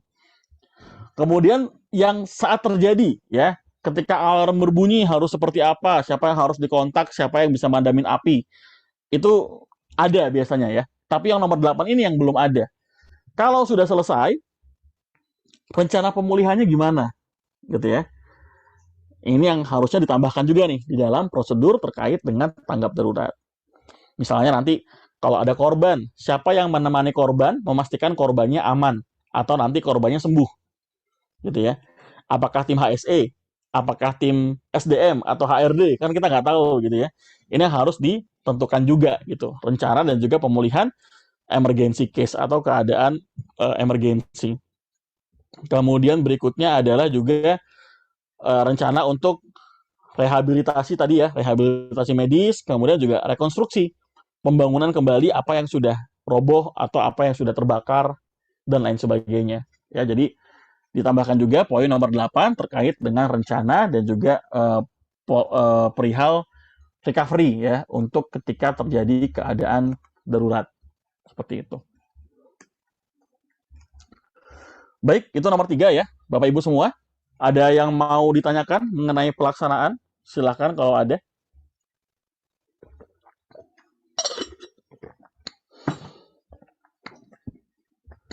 Oke ya, masih belum ada sepertinya yang ingin ditanyakan.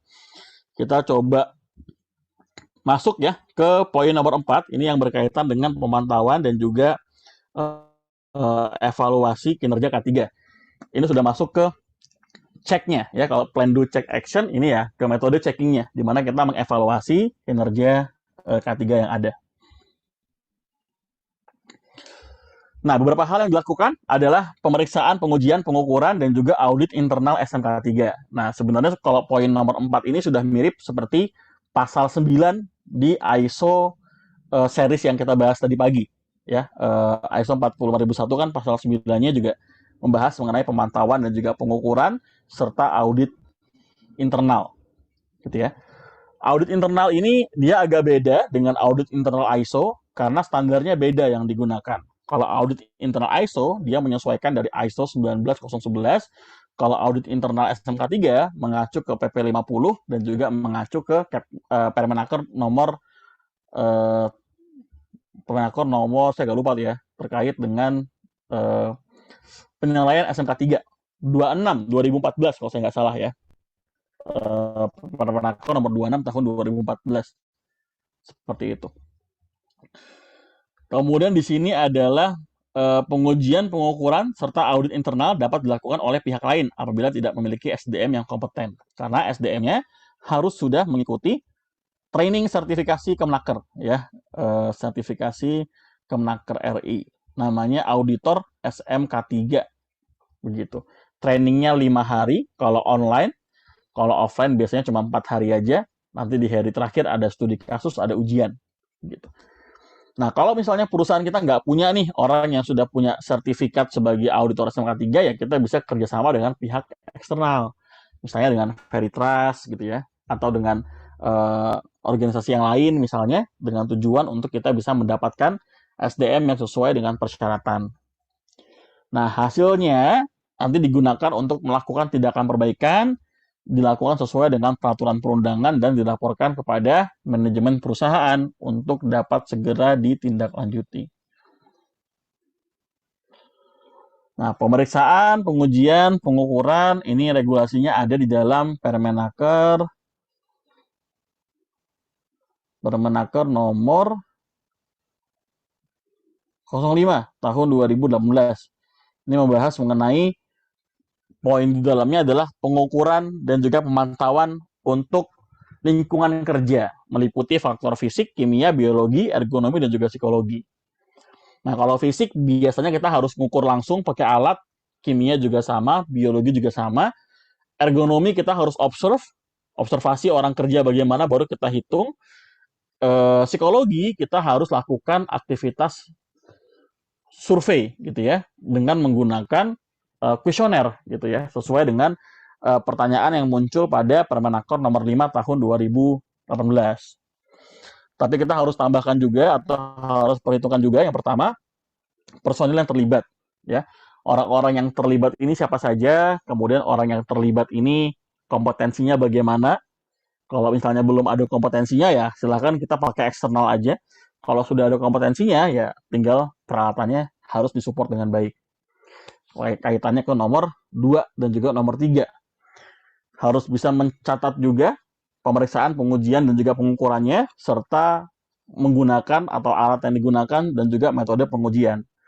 Nah, kalau metode pengujian, pengukuran lingkungan kerja, itu saat ini banyak standarnya mengikuti ke SNI. Gitu ya, bagaimana cara mengukur kebisingan, pencahayaan, berapa lama durasi waktunya, itu sesuai dengan persyaratan dari SNI. Gitu ya. Ini aja juga masih ada regulasi yang berbenturan gitu ya. Ada kalau kita bahas misalnya pencahayaan, itu ada standar versi Kemnaker melalui Permenaker nomor 5 tahun 2018. Ada juga standar dari Kemenkes yang melalui peraturan Kementerian Kesehatan. Nah, ini kan artinya masih ada yang tumpang tindih ya, sama saja sebenarnya, tapi ya masih perlu untuk diselesaikan atau dicek apakah kita comply dengan kedua-duanya atau hanya salah satunya saja. Kemudian tindakan perbaikan, kalau misalnya ada ya hal-hal yang melebihi NAB, nah maka harus ada tindakan perbaikannya. Kebisingannya standarnya 85, ternyata pas dicek 90. Nah, kan ini harus dipastikan investigasi dulu, baru dibikin tindakan perbaikannya. Kenapa nih kok tiba-tiba kebisingannya tinggi? Jangan-jangan alatnya nggak pernah di-maintain sesuai dengan jadwalnya, misalnya. Atau ada alat yang rusak, atau ada komponen yang rusak sehingga bunyinya tidak seperti bunyi pada hari yang umumnya, begitu. Jadi harus diinvestigasi dulu, kemudian dilakukan tindakan perbaikan, gitu ya, untuk menindaklanjuti dari hasil temuan yang ada pada saat dilaksanakan pemantauan dan juga pengukuran terkait dengan lingkungan kerja. Nah, lalu juga ada lagi audit internal SMK 3. Nah, ini harus dipertimbangkan juga dalam audit internal beberapa hal. Yang pertama adalah frekuensi pelaksanaannya, dilaksanakan setiap kapan ya audit internal ini. Kemudian tim auditnya harus sudah kompeten tadi ya, paling tidak dapat sertifikat auditor dari Kemenaker RI. Satu orang aja paling enggak ya di perusahaan itu, nanti kalau untuk teknis auditnya bisa dibantu disebar saja nanti terkait dengan personil-personilnya. Lalu hasil temuannya juga harus dilihat ya, kemudian investigasi kalau misalnya temuannya ternyata eh, cukup krusial ya, serta nanti harus muncul dengan tindakan perbaikan seperti itu. Baik ya, itu untuk nomor 4, Bapak Ibu semua, ada yang mau ditanyakan mengenai nomor 4 tadi? Oke, masih dari Bu Mita juga ya. Audit internal dilakukan berapa hari? Kalau satu orang bisa berhari-hari ya Pak. Betul sekali Bu Mita. Jadi audit internal itu tergantung jumlah personilnya, sama tergantung kompleksitas areanya. Katakanlah misalnya perusahaan kita perusahaan kecil, terdiri dari 5 departemen. Katakanlah departemennya ada HRD, ada departemen gudang, ada operation, ada HSE, ada finance accounting, misalnya. Ada engineering misalnya, atau maintenance, ada 6 misalnya. Nah, setiap area belum tentu akan dapat waktu yang sama. Kalau kita audit ke HRD, paling cuma sejam. Tapi audit ke operation itu bisa 3 jam. Jadi itu juga harus dikonsider. Kita nggak bisa nyamain semuanya 1 jam semua. Atau semuanya 2 jam semua. Karena risikonya beda, ruang lingkup pekerjaannya juga berbeda. Nah, kalau kita bertim, enaknya bisa dibagi-bagi. Tinggal bikin jadwalnya aja.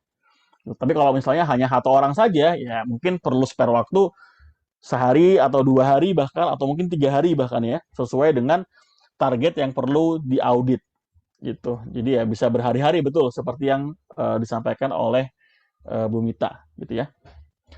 Harus dicek seluruhnya atau boleh cek acak.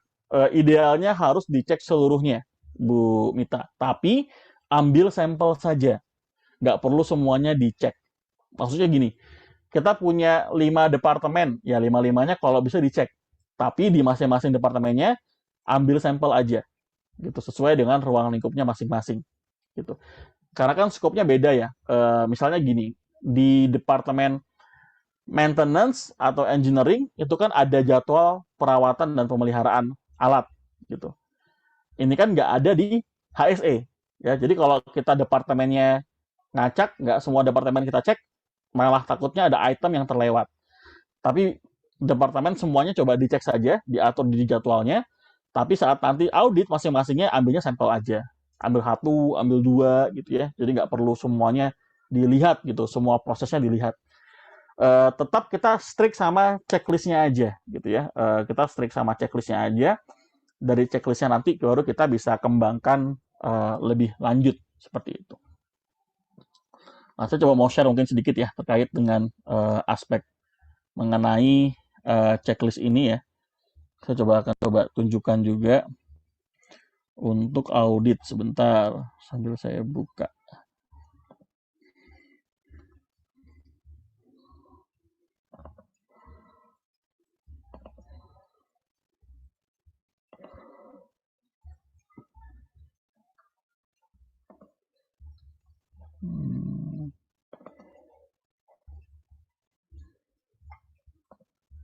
Kemudian sebentar.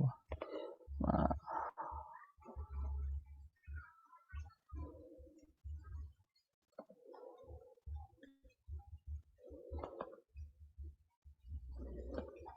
oke, saya coba share screen aja sebentar.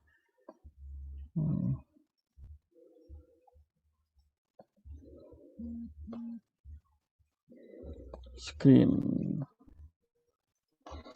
Oke, nah ini contoh ya, checklist audit SMK 3. Sebenarnya mau internal mau eksternal sama aja ya, pakai checklistnya juga sama gitu. Ini contoh saja ya. Nah kan di sini ada kriterianya apa, interpretasinya apa, terus temuannya apa nih, major, minor, critical atau apa gitu kan.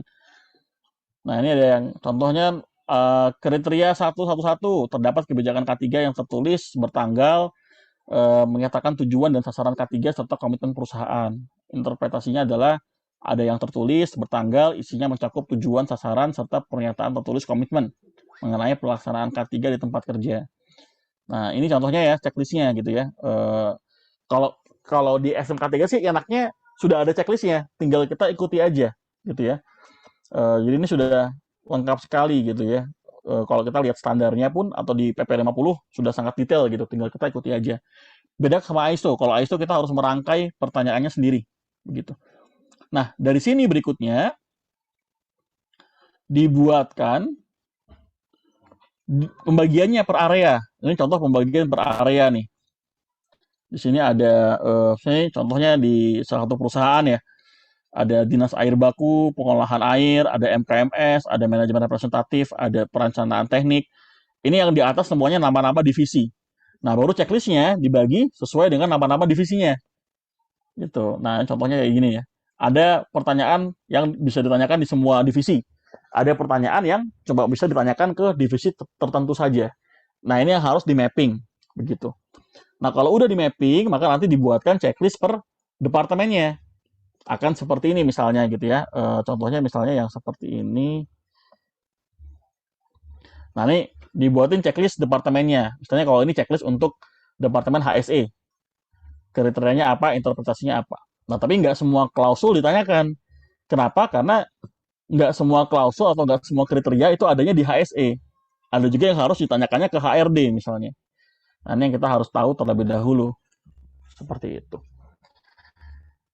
Itu sih sebagai gambaran ya. Jadi sebenarnya auditnya cukup kompleks ya. Secara checklistnya udah gampang, udah ada. Cuma tinggal kita membagi-baginya saja. Yang mana yang harus ditanyakan ke departemen A, yang mana yang harus ditanyakan ke departemen B, dan lain sebagainya. Seperti itu. Oke ya.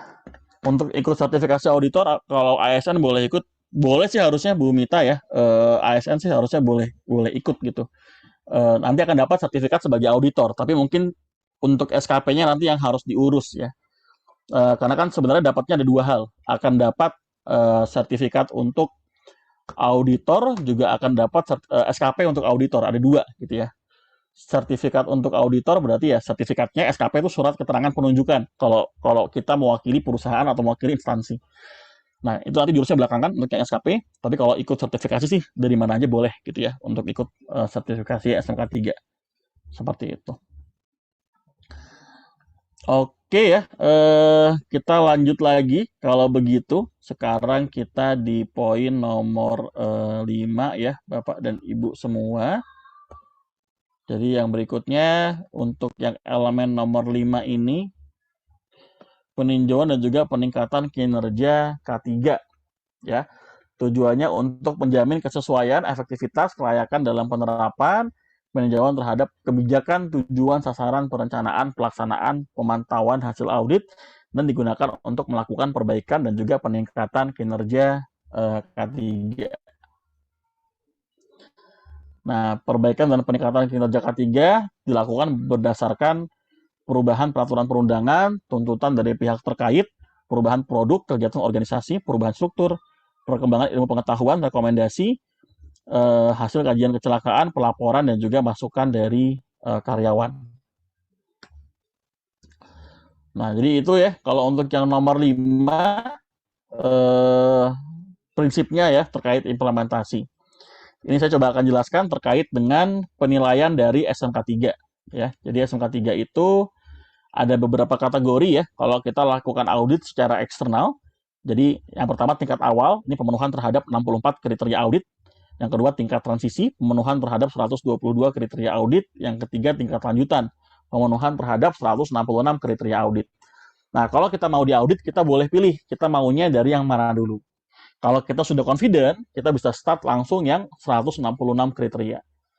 Tapi kalau kita belum confident, kita belum yakin, dengan apa yang sudah kita kerjakan ya kita bisa mulai dari tingkat awal dulu begitu ya, baru kemudian ke tingkat-tingkat yang lainnya seperti itu. Kemudian penilaian auditnya, nah jadi kalau di SMK 3 itu kategori hasil auditnya ada 3 kategori. Yang pertama adalah critical. Ini kalau misalnya ada temuan yang dapat menimbulkan korban jiwa, ya. Misalnya ada orang yang bekerja di ketinggian, orang bekerja di ruang terbatas, tapi nggak menggunakan peralatan yang aman, ya maka nanti akan dapat menjadi hasilnya adalah kritikal. Ya kalau ada temuan kritikal itu harus ditindaklanjuti dan dikoreksi paling lambat 1 kali 24 jam. Nah ada lagi yang temuan major sama temuan minor, ya. Yang temuan major ini adalah kalau misalnya saat diaudit ternyata ada ketidaksesuaian. Yang pertama, tidak memenuhi persyaratan peraturan perundangan K3. Ada regulasi tapi nggak diikutin sama sekali. Itu masuknya ke dalam kategori major. Tapi kalau cuma inkonsistensi ya minor. Gitu ya. Misalnya contohnya, ada regulasi Permenaker nomor 15 tahun 2008. Ini membahas terkait dengan P3K di tempat kerja misalnya. Terus di sana diminta petugas P3K untuk yang risikonya rendah itu harus ada 1 orang per 150 orang. Nah katakanlah karyawan kita ada 500, harusnya kita punya 4, tapi kita baru punya 2 misalnya. Maka ini masuknya ke dalam inkonsistensi. Jadinya temuannya nggak major, tapi minor gitu ya. Tapi kalau misalnya sama sekali nggak ada, ya maka temuannya bisa major gitu ya. Karena nggak memenuhi persyaratan peraturan perundangan. Yang kedua, tidak melaksanakan salah satu prinsip SMK 3. Tadi kalau masih ingat, prinsip SMK 3 ada 5, mulai dari penetapan kebijakan, perencanaan, pelaksanaan, lalu evaluasi, dan juga peningkatan berkelanjutan. Nah, salah satu prinsipnya saja tidak dilaksanakan, maka akan dapat menyebabkan temuannya bersifat major. Atau yang berikutnya, terdapat temuan minor untuk satu kriteria audit di beberapa lokasi. Dibuktikan apabila terdapat 3 temuan lokasi dengan kategori minor. Gitu ya. Hasil temuannya harus ditindaklanjuti dengan tindakan koreksi paling lambat dalam waktu 1 bulan. Kalau tadi kan yang kritikal dalam waktunya adalah 1 kali 24 jam, kalau major waktunya 1 bulan. Next berikutnya kalau minor ya. Kalau minor ini ditetapkan terhadap tidak konsisten atau inkonsistensi saja. Kalau misalnya ada pemenuhan peraturan perundangan yang terjadi inkonsistensi, pemenuhan standarnya juga tidak konsisten, pemenuhan pedoman tidak konsisten, atau pemenuhan acuan-acuan lainnya yang tidak konsisten. Seperti itu. Nah, adapun tingkat pencapaian audit eksternal terkait dengan SMK 3 ini dibagi menjadi beberapa bagian, Bapak Ibu semua. Yang pertama adalah tingkat penilaian penerapan kurang, itu kalau hasilnya 0 sampai 59%, ya. Kalau 60 sampai 84% itu tingkatan penilaian baik, kalau 85 sampai 100 itu baru memuaskan. Cara hitungnya bagaimana? Tergantung kriterianya, ya. Kalau misalnya kriterianya adalah 166 kriteria, berarti ya tinggal dibagi saja berapa kriteria dikurang berapa jumlah major dan juga minornya, gitu ya. Lalu dibagi jumlah kriterianya dan dikali 100%. Seperti itu. Nah, kalau misalnya dia transisi, ya maka dibaginya 122 kriteria. Kalau dia adalah yang awal, maka 64 kriteria. Jadi tergantung kriteria apa yang digunakan. Yang jelas kalau misalnya dia nilainya memuaskan, maka akan berada di range 85 sampai 100. Kalau baik 60 sampai 84, kalau kurang 0 sampai 59. Nah, kalau hasilnya kurang, akan ada tindakan hukum atau nanti juga akan ada pembinaan ya. Jadi ada pembinaan yang akan dilakukan. Kemudian kalau misalnya hasilnya baik, akan dapat penghargaan, sertifikat, dan juga bendera perak. Gitu ya. Dan ini valid selama periode 3 tahun. Kalau misalnya memuaskan, akan dapat penghargaan, sertifikat emas, dan juga bendera emas, dan juga akan valid selama 3 tahun. Tapi bendera itu hanya diberikan kepada yang kategorinya lanjutan atau hanya yang untuk 166 kriteria saja. Dan note berikutnya adalah tidak ada pemantauan berkala atau surveillance. Jadi kalau di ISO kan ketika kita sertifikasi katakanlah 2022. Nah, sertifikat kita sama-sama akan berlaku selama 3 tahun, berarti sampai tahun 2025. Tapi di setiap tahunnya itu akan ada surveillance. Itu kalau yang si eh, ISO begitu. Tapi kalau SMK 3 tidak seperti itu. Cuma sertifikasi aja sekali, tiap tahunnya nggak akan ada surveillance audit, jadi badan sertifikasi nggak akan datang ke perusahaan setiap tahun, nggak kayak ISO. Baru kemudian saat sudah 3 tahun baru kita resertifikasi ulang lagi, diaudit lagi dari awal, seperti itu. Ya, ini terkait dengan tingkat pencapaian audit ya secara eksternal.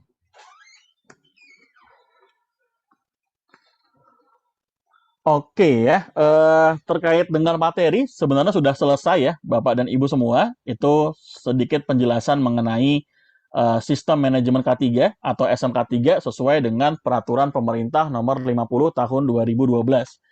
Jadi kita bisa lihat tadi ada beberapa perbedaan juga ya antara versinya ISO dengan versinya dari peraturan pemerintah nomor 50 tahun 2012 yang berkaitan dengan sistem manajemen K3. Nah, ada beberapa perusahaan yang dia badan sertifikasi bisa mengaudit dua-duanya. Jadi dia bisa mengaudit ISO 45001, dia juga bisa mengaudit katakanlah SMK 3. Nah, jadi kalau mau digabung juga bisa. Jadi sekali audit dua-duanya didapetin gitu ya. Kalau kita sudah pede dengan sistem yang kita miliki gitu ya. Tapi kalau mau dipisah ya tadi ya masih ada kurang lebih 20-an% yang agak berbeda nih satu sama lainnya. Jadinya bukan berarti kalau kita sudah sertifikasi ISO 45001 berarti kita juga sudah otomatis bisa sertifikasi SMK 3, itu belum tentu gitu ya. Atau kebalikannya, dengan kita sertifikasi SMK 3 belum tentu juga kita akan otomatis sertifikasi ISO 45001. Jadi harus dilengkapin dulu ya. Kalau mau dua-duanya ya maka dari awal persyaratan keduanya harus dilengkapi, harus dimasukkan ke dalam dokumen-dokumen yang kita miliki ya, baru kemudian nanti diajukan untuk proses audit dengan badan sertifikasi yang ada. Seperti itu. Oke, sampai di sini ada pertanyaan Bapak dan Ibu semuanya ya. Silahkan kalau misalnya masih ada pertanyaan terkait dengan materi-materi kita ini. Dari Bu Mita, penyusunan SMK 3 ini boleh copy paste perusahaan lain. Kalau copy paste kayaknya agak susah sih ya Bu Mita ya, karena pasti prosedurnya akan beda, dokumentasinya juga akan berbeda gitu ya. Jadinya malah sulit gitu ya. Kalau bisa sih ya benar-benar dibikin sendiri. Karena kan kalau kita lihat dari prinsip tadi, ada 5 prinsip, mulai dari penetapan kebijakan, perencanaan misalnya, itu kan kita harus lihat pembuatan kebijakan itu dari penelaahan awal gitu ya. Sama kemudian juga mempertimbangkan masukan dari serikat pekerja sama kondisi awal perusahaan gitu. Kemudian saat perencanaan juga kita harus buat perencanaan berdasarkan dari identifikasi bahaya, penilaian risiko tadi ya. Harus tahu dulu bahayanya apa, risikonya apa, kemudian regulasi yang terkait sama operasional kita juga apa aja kita harus tahu dulu, itu harus kita kumpulin dulu gitu ya, baru kemudian nanti bisa kita buat pengendalian pelaksanaannya dalam bentuk SOP dan lain sebagainya. Nah, karena setiap perusahaan punya karakteristik yang beda-beda gitu ya, maka dalam hal seperti ini pun juga ada perbedaan begitu. Mungkin kalau mau diambil dari luar ya hanya formattingnya saja gitu ya. Tapi kalau sudah masuk ke teknis detail apa yang dilakukan pastinya penerapannya juga akan berbeda. Seperti itu. Oke ya, itu untuk pertanyaan dari Bu Mita. Kemudian untuk penerapan SMK 3 rumah sakit dan juga SMK 3 PP nomor 50 tahun 2012 gitu ya. Apakah ada perbedaan terkait dengan standar yang digunakan gitu ya. Untuk sistem manajemen K3 di rumah sakit tentunya standarnya agak berbeda gitu ya. Karena regulasinya beda. Jadi sebenarnya di beberapa sektor itu juga ada aturan-aturan yang sifatnya apa ya istilahnya ya, berbeda gitu ya. Sebenarnya lebih kepada pengembangan sesuai dengan sektornya masing-masing seperti itu. Kalau di rumah sakit kan sebenarnya juga ada ini ya, ada Permenkes yang mengatur ya terkait dengan detailnya seperti itu. Maka kita bisa ambil dari detail Permenkes tersebut. Secara prinsip sebenarnya awalnya tetap PP karena kan tinggian peraturan pemerintah gitu ya. PP baru diturunin lagi nih ke berbagai sektor. Nah, PP 50 tahun 2012 ini yang versi umumnya gitu ya, versi secara garis besar. Baru dituangkan nih. Sekarang sudah banyak sektornya. Ada SMK 3 rumah sakit tadi ya. Kalau nggak salah di SMK 3 rumah sakit ini acuannya ada Permenkes khusus ya, nomor 66 tahun 2016 kalau saya nggak salah.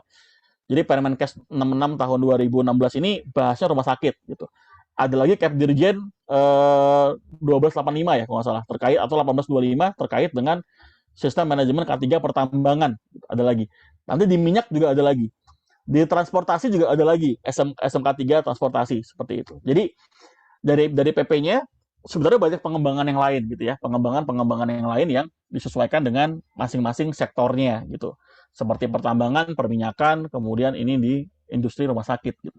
Jadi secara prinsip sebenarnya sama-sama ada lima prinsip gitu ya, tapi memang untuk poin-poin detailnya itu masih ada yang belum tercover di PP 50. Jadi harus melihat regulasi dari Permenkes yang mengatur mengenai standar K3 di rumah sakit.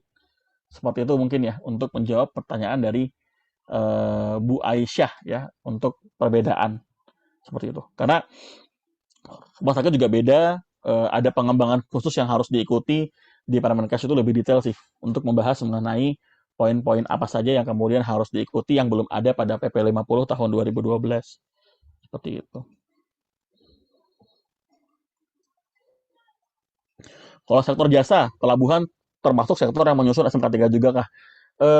SMK 3 ini sebenarnya kewajibannya ada dua. Yang pertama, perusahaannya mempekerjakan 100 orang karyawan atau lebih. Yang kedua, masuk ke dalam kategori potensi bahaya tinggi.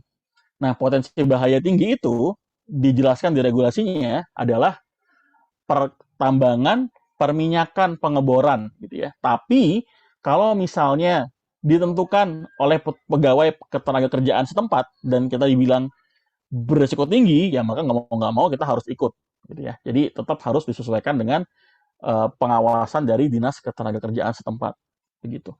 Nah, itu bukan dua-duanya harus diikuti, tapi salah satu saja diikuti maka sudah wajib implementasi SMK 3 gitu. Bahkan banking ya, itu juga sudah wajib SMK 3 karena banking karyawannya banyak gitu ya. Atau bahkan perkantoran itu juga banyak yang sudah harusnya wajib SMK 3 karena jumlah karyawannya lebih dari 100 begitu. Jadi apapun sektor industrinya, apapun sektor perusahaannya ya, selama dia masuk ke dalam salah satu di antara dua kriteria yang tadi, maka harusnya sudah wajib untuk mengimplementasikan sistem manajemen K3 begitu. Kenapa saat ini masih banyak orang atau banyak perusahaan yang belum implementasi? Karena pengawasannya masih kurang gitu. Kalau pengawasannya udah makin ketat sih ya harusnya nanti sudah mulai banyak perusahaan yang akan diminta untuk menjalankan sistem manajemen K3. Begitu mungkin ya. Untuk menjawab pertanyaan dari Bu Mita. Oke, ada lagi barangkali dari Bapak dan Ibu semua ya yang masih ingin ditanyakan terkait dengan materi kita pada hari ini. Nggak mesti SMK 3, kalau mau balik lagi ke pagi tadi ya terkait dengan ISO 9001, 14001, 45001. Kalau ada yang kurang silahkan gitu ya. Dari Bu Mita, contoh penegakan hukum atau sanksi yang nilainya kurang apa? Sanksi sih jarang Bu Mita ya, kecuali kalau misalnya ternyata saat diaudit menemukan ada kecelakaan kerja tapi nggak dilaporkan. Nah itu biasanya nanti baru ke penegakan hukum tuh. Nanti bisa ada sanksi. Sanksinya ya bisa berupa teguran tertulis, harus melengkapi beberapa hal dalam waktu 2 bulan misalnya. Atau nanti sanksinya juga bisa berupa izinnya dicabut, jadi harus mengurus izin ulang, seperti itu. Jadi sanksinya dari Disnaker kepada perusahaannya, gitu ya. Kalau misalnya cuma kurang aja tapi nggak ada yang benar-benar krusial ya paling hanya pembinaan aja sih. Nanti akan diminta untuk datang ke Kemenaker, datang ke Disnaker, atau Disnaker datang ke sana, kemudian diskusi, terus ya sifatnya lebih kepada dibina saja, seperti itu. Kalau sanksi internal perusahaan, tergantung perusahaannya ya, terserah sih. Kalau perusahaan sih rata-rata juga mau bikin sanksi internal ya boleh juga gitu ya. Kalau sanksinya dari Disnaker sih ya ada juga gitu ya. Kalau sanksi dari Disnaker yang tadi saya bilang itu, jadi kalau misalnya dicek, diaudit, hasilnya kurang, nanti Disnaker akan lihat, ini kurangnya kenapa nih, gitu. Terus nanti Disnaker akan datang ke perusahaannya, baru ya mengecek, ini kurangnya kenapa sambil verifikasi gitu. Kalau misalnya ternyata dari sana ada yang krusial tadi, benar-benar urgent gitu ya, maka berikutnya adalah harus segera dilakukan eh, penegakan hukum, ya mungkin akan ada sanksi yang diberikan, tapi kalau nggak ada yang urgent ya hanya berupa pembinaan saja, seperti itu. Bu Nisa, contoh bentuk dokumen dari SMK 3 dan juga ISO, karena pada dasarnya saya belum masuk ke dunia K3 dan belum tahu seperti apa dokumennya. Dokumennya sih akan banyak sekali ya, Bu Nisa ya. Jadi eh, tergantung Bu Nisa butuhnya dokumen apa, karena dokumennya banyak sekali. Misalnya kita bicara prosedur, untuk implementasi SMK 3 aja prosedurnya mungkin bisa jadi akan butuh 20-an prosedur, atau bahkan mungkin 30-an prosedur, tergantung dari eh, ruang lingkup operasionalnya ya. Kalau kita cuma perkantoran, prosedurnya nggak banyak gitu, kalau mau K3 gitu ya. Tapi kalau kita di pertambangan, pasti banyak sekali tuh prosedur-prosedur terkait dengan K3-nya. Itu baru bicara prosedurnya aja gitu ya. Belum lagi membahas mengenai formulir gitu ya, atau mungkin instruksi kerja. Jadi ada banyak sekali sih sebenarnya eh, dokumen-dokumen yang berkaitan dengan SMK 3 begitu. Kalau misalnya mau coba melihat atau mempelajari, sebenarnya sih bisa dimulai dengan lihat aja kebijakan. Nah, kalau kebijakan K3 atau kebijakan ISO, itu kebanyakan perusahaan sudah taruh di websitenya sebagai bagian dari komitmen mereka untuk memberikan sosialisasi kepada eksternal gitu. Jadi dicek aja di Google misalnya perusahaan apa saja yang sudah pernah sertifikasi ISO, pasti listnya juga banyak gitu ya. Tinggal masuk ke websitenya, baru buka di bagian policy. Nah, itu bisa kelihatan tuh polisinya apa aja. Nah, itu policy contoh dari implementasi klausul 5.2 kalau dari ISO gitu. Nah, tapi kalau misalnya dokumennya secara keseluruhan itu ada sebanyak sekali ya, dan itu pasti akan malah membingungkan gitu ya bagi Bu Nisa gitu. Baiknya sih coba pelajarin pelan-pelan aja dari standarnya, dibaca dulu lagi saja gitu ya. Nanti ketika masuk atau ketika sudah bekerja atau nanti katakanlah kalau saat ini udah bekerja dan tertarik sama ISO, coba mengajukan diri sebagai bagian dari dokumen kontrol atau jadi tim dokumen controller. Nah, itu nanti akan punya akses ke seluruh dokumen-dokumen ISO atau seluruh dokumen-dokumen SMK 3 dan buat Bu Nisa nanti akan lebih mudah untuk belajarnya. Seperti itu sih. Oke, ada lagi barangkali Bapak dan Ibu semuanya yang masih ingin ditanyakan atau diverifikasi? Oke, baik ya. Kalau tidak ada, mungkin saya terima kasih banyak kepada Bapak dan Ibu semuanya.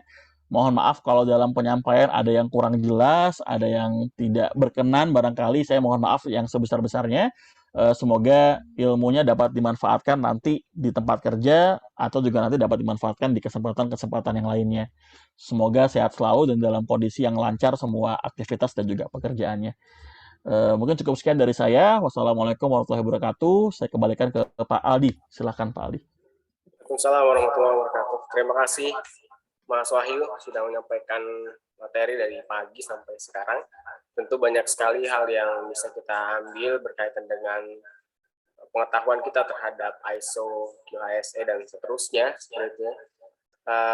Juga semoga para peserta bisa mengambil banyak insight ya, kemudian bisa dikembangkan di kemudian hari.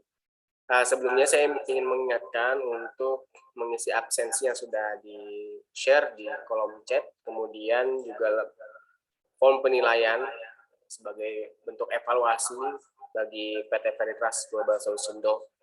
Kemudian yang terakhir, jika ingin memesan sertifikat dari pelatihan hari ini, bisa hubungi admin atau di grup yang sudah ada.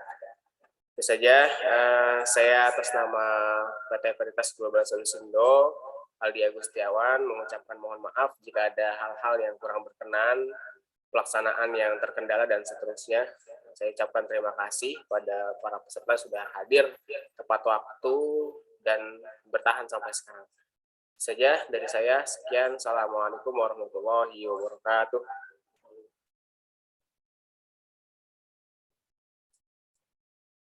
Terima kasih Mas Wahyu sudah membersamai kami. Sama-sama, terima kasih banyak Pak Aldi, Bapak Ibu, terima kasih banyak semuanya. Mohon izin.